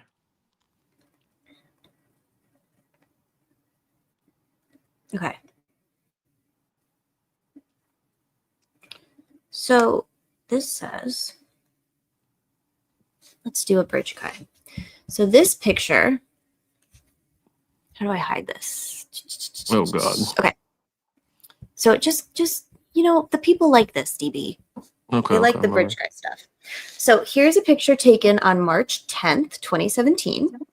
Okay. Of the tree in the background of the bridge guy still from that The Y enhanced tree. video. You see it? Yeah, they call it the Y This tree. is taken March 10th from about platform 5, about 15 yards or more away, right? Do you see a platform anywhere near that tree?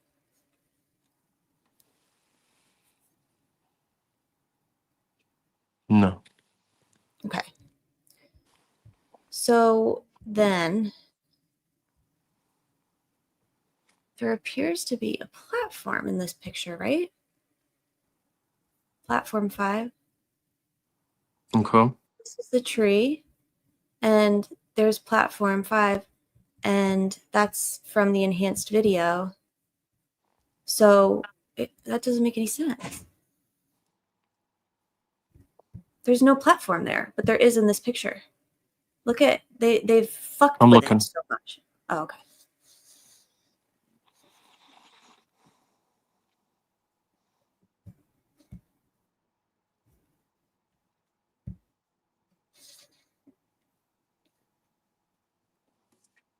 Let me do this.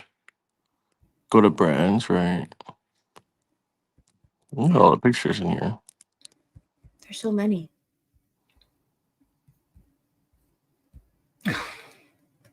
Sorry, I'm scrolling and I pressed the button accidentally. Did y'all see? Did everybody see? I don't have the chat pulled up, so I don't know if this is like a thing. He isn't even standing straight up. Right.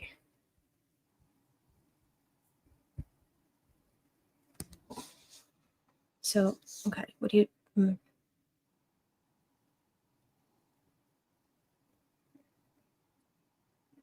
Can you put them side by side? Yes. Me? I can. I'll do it. DB's on his little screen. I can do it. It's a good size screen. It's just a phone. Yeah, so it's your smaller screen. I mean, it's smaller than my other screen, but it is a substantial screen. Okay, we know. Oh, okay. I don't know if that's the same tree, dude. Did we biologically test this tree? DB. What? I'm tree B. Look at me, dude. That's the there is a platform. It says all eyes. In this picture? I don't see one in that picture, but I see one in the other picture.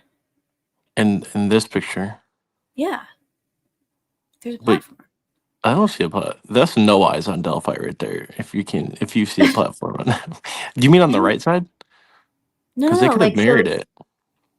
No, because the tree would be on the other side then too. Yeah, but look at the shape of the tree on the other side. What do you mean? You can write backwards in a mirror. I know. I've seen it. Yeah, I can actually. Look at that other tree. Now look at this tree. Now look at this tree.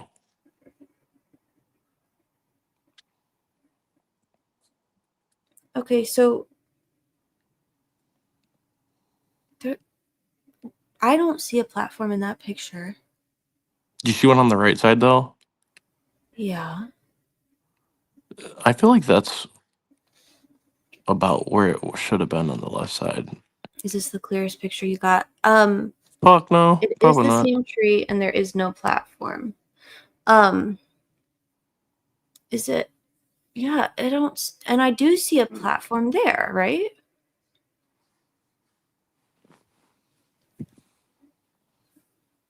Yeah, This I is the just best gotta. I got. I'll try and get more pictures, but this is what I got right now.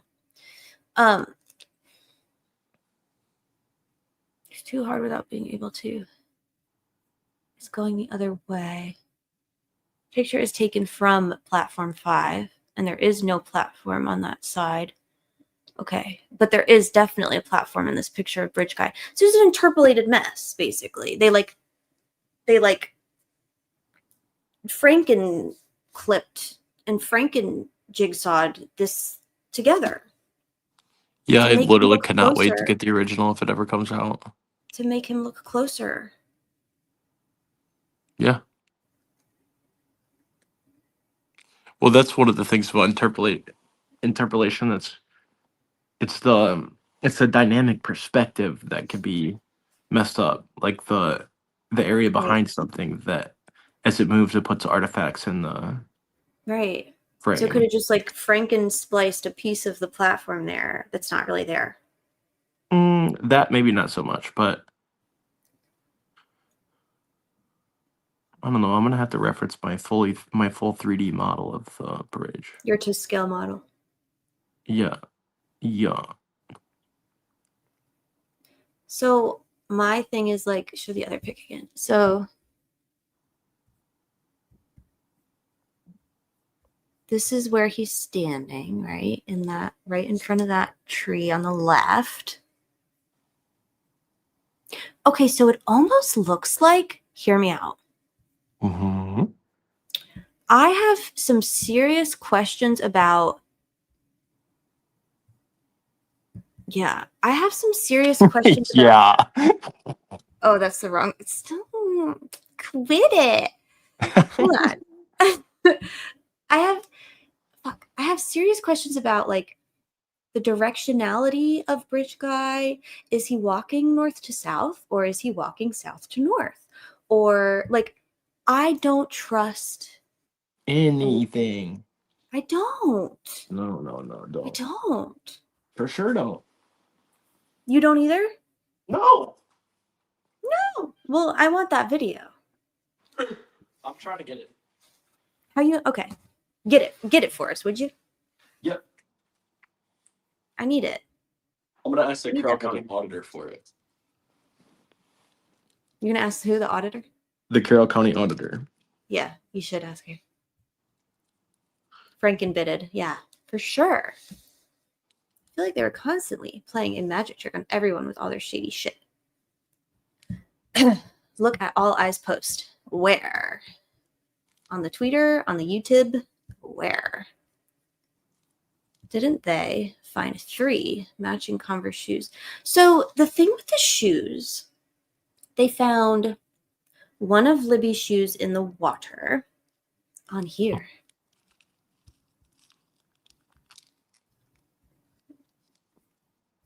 All Eyes. Oh, DB, I can't click that. Can you click it? I'll try. Oh, wait, it's just, okay. I can just go on. Mm-hmm. Mm-hmm.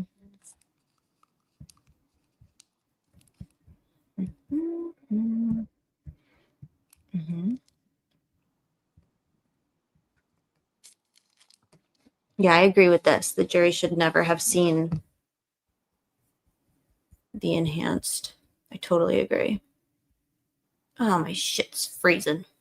All Eyes. Fuck. That's her new channel name? All Eyes fuck, yeah. Judge Jessica says, "Oh, I see." Okay, posts.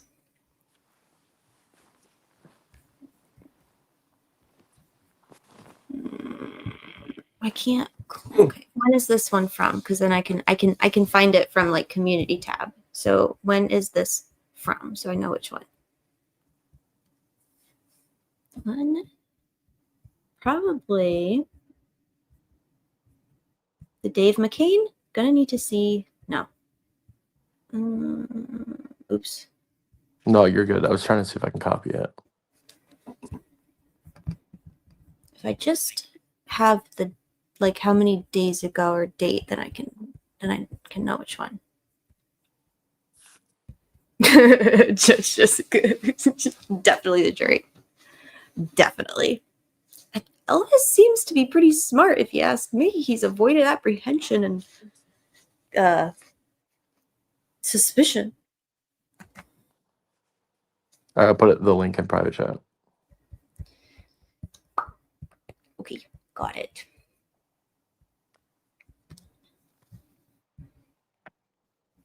I'm going to try and share without blowing up my... Okay. Share screen. Share screen. Share. Yeah. Questions for people who saw the unedited video at Delphi trial. How far behind Abby did Bridge Guy appear? And how big or small on screen was Bridge Guy? Can anybody who was in court remember what percentage of the screen Bridge Guy took up in the unenhanced video? At the closest point, I'm trying to get close to what pixel count they started with before they began enhancing the image.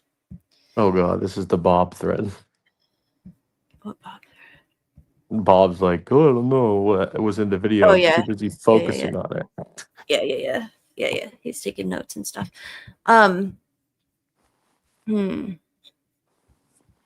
So, yeah.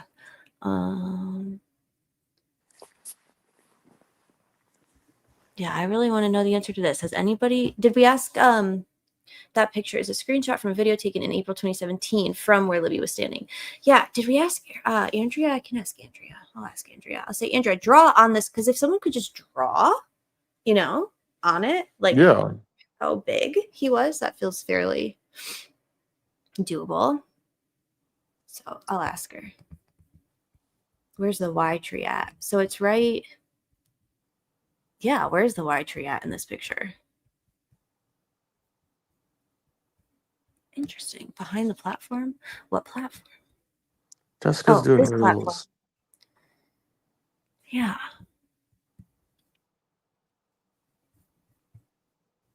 Yeah, Bob did say he didn't see anyone the first time around. Actually, I think a bunch of people said they didn't even see him the first time, or like barely. Not until they showed the enhanced video. This is what I'm wondering. It almost feels like it's behind platform 5 in the picture. Okay. Let me zoom. Is this platform 5? Okay. So is this the Y tree? Next to the second question mark?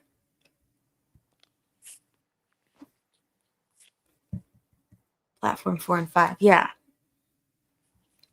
It almost feels like, so like this platform feels like it's way closer. Like it doesn't actually seem like it's too close to the Y tree. But in the picture of Bridge Guy, it's like right there. You know what I mean? Mm-hmm. Man, we need the video. Do you know how much magic DB could do with the video if we had the video? Just give us the fucking video and nobody gets hurt. God, thank you. Just give us the video and nobody gets hurt. And then we'll go about our business and we'll find another case. That's what I was thinking too, is like I'm gonna fuck this video up so bad. Like I'm gonna make it like another Bridge Guy. I'm gonna make it like I'm gonna do all kinds of shit to it, you know? You're gonna interpolate it some more. Yeah, dude, I'm gonna make him like crawl on all four or some shit. Like just to see, I want to be able to edit it to where I can get it to be like they had it, so I can see all the shit that they had to do to get there. Right. Like, so going from the original raw version and then trying to recreate the enhanced version. Yes, indeed. I think that would be quite a constructive activity. the photographer, Kyle Keener. Are you him? If so, welcome. You don't have to say if you're not, but Oh, I'm just confused because, like, you're welcome, baby girl. We got you. it almost feels like are we sure that he was walking north to south? No, I don't believe fucking anything, dude. Yeah, me either. What program? Didn't they use Adobe? Yeah. Oh my God. And then they're like, don't try and recreate it. This is professionals and experts using super special tools. And it's like, you literally did an Adobe. Yeah. Yeah, they were gatekeeping Adobe. Like, what? Yeah, they were gatekeeping Adobe and The Control F. mhm. Like just looking shit up. God, they're stupid. X on 5 for video, Adobe for audio. And there's better audio programs. Why are we using Adobe for audio? It was free trial, Canva Premium.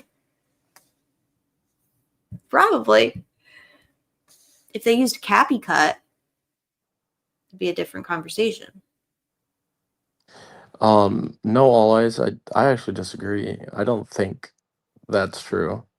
I think that Chapman, from my understanding, did a fun little ISP game. They asked him, "What did you use to edit this program?" And he went into an explanation of the programs they use for forensic video analysis. So that's my understanding of the quote I seen. And I think that he did that in an effort to make it seem like they didn't use Adobe. either Photoshop or Premiere or something like that. Oh, it was Premiere. Didn't they say Premiere at one point? They did have Premiere Pro. Yeah, so he was saying that they used Premiere Pro. I think he said another Adobe program, and then Axum 5. And then I just think that's what those guys do, is they say like, "Oh, well, what is XYZ?" And they're like, "Well, the very best way to do XYZ is, A, B, C steps, but we would choose from a variety of those steps to determine XYZ." And it's like, Right. okay, You what can't did just you answer the question. use though? Right. Like, what was it? So I think that they said Axum like to make it seem like they used a forensic video tool software. And they just did a fucking Adobe. Yeah. Interesting. So they're all just expert, skilled liars.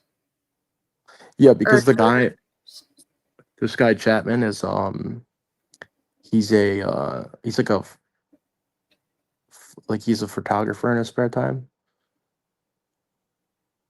Yeah. So I think he just probably. Who were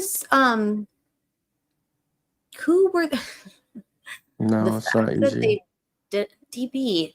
We disagree heavily on this. And then remember you went into the diatribe about the puffy socks and the inches and the shoes. Like, there are people that can determine height. It is not that difficult when you have These aren't real frames. Well, that's the problem. It's not. So no wonder they didn't try and determine his height, because it's an interpolated fake video. But what if they use the original one? Well, no, the original has interpolated frames too. A video, You mean like the iPhone automatically? Yeah. Yeah, it's a codec. It's the way that frames are encoded from the camera as it records. It doesn't just capture photos. Right, it interpolates. It generates the photos in between the different images it takes to create frames. And so if you don't know if that's why you use accent, is because then you can determine whether something is an actual frame or if it's an interpolation. Right, it'll tell you like real or not real, hot or not. Yeah. So, yeah. So the video was not even legitimate or reliable enough to determine a height, yet it was legitimate and reliable enough for them to show it to a jury and say, oh, look, that looks like Rick Allen. I hate it here. Yeah, I mean, it looks enough like anybody, I guess. You could make It it whoever literally you looks want. like nobody. It looks like nothing and nobody. It doesn't look like him. Dude, you're telling me Criminal Network has DVDs in his living room? I can believe it, dude. I bet they're all they're all alphabetized. They're all Oh, yeah. organized. For sure. For sure, for sure.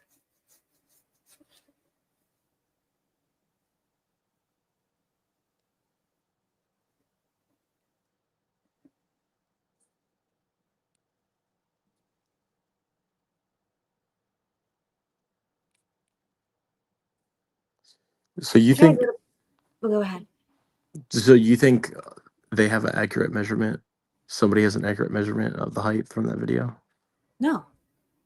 I think they didn't chase that investigative lead down, and they could have and should have, and they didn't. So no, I don't think they have one. Okay, but if it was you were unable to calculate a accurate distance between anything and to be able to calculate the figure's height, I mean, maybe you wouldn't be able to get one, you know? What? You mean if none of the distances are accurate? Yeah, like, I don't think that any, like, actual forensic video analysis expert would really feel comfortable putting a range on it that wouldn't just be like 5'2" to 5'11". Because it's a fake video. Yeah, and it was fake, and it's just there's no pixel sharpness. You can't tell when his head stops and starts. You I see can't what you're tell where his foot is actually placed exactly on the railroad tie. You can't tell Right. what Because the height enhanced the phone is version, being held at. right? Like the enhanced version is not accurate enough. You can't go by that. Yeah, like hat or hair. Could it be the hat? Could it be the hair? This is the dumbest case of all time. It Ever. really is. Ever. Speaking of dumbest case ever, I gotta go. Well, I have to go because I have to drive really far tomorrow, so I'm gonna go. Well, I'm gonna go too, so Okay. let's just Okay, go. bye. Okay, bye. Let's go. See you guys. Okay, bye.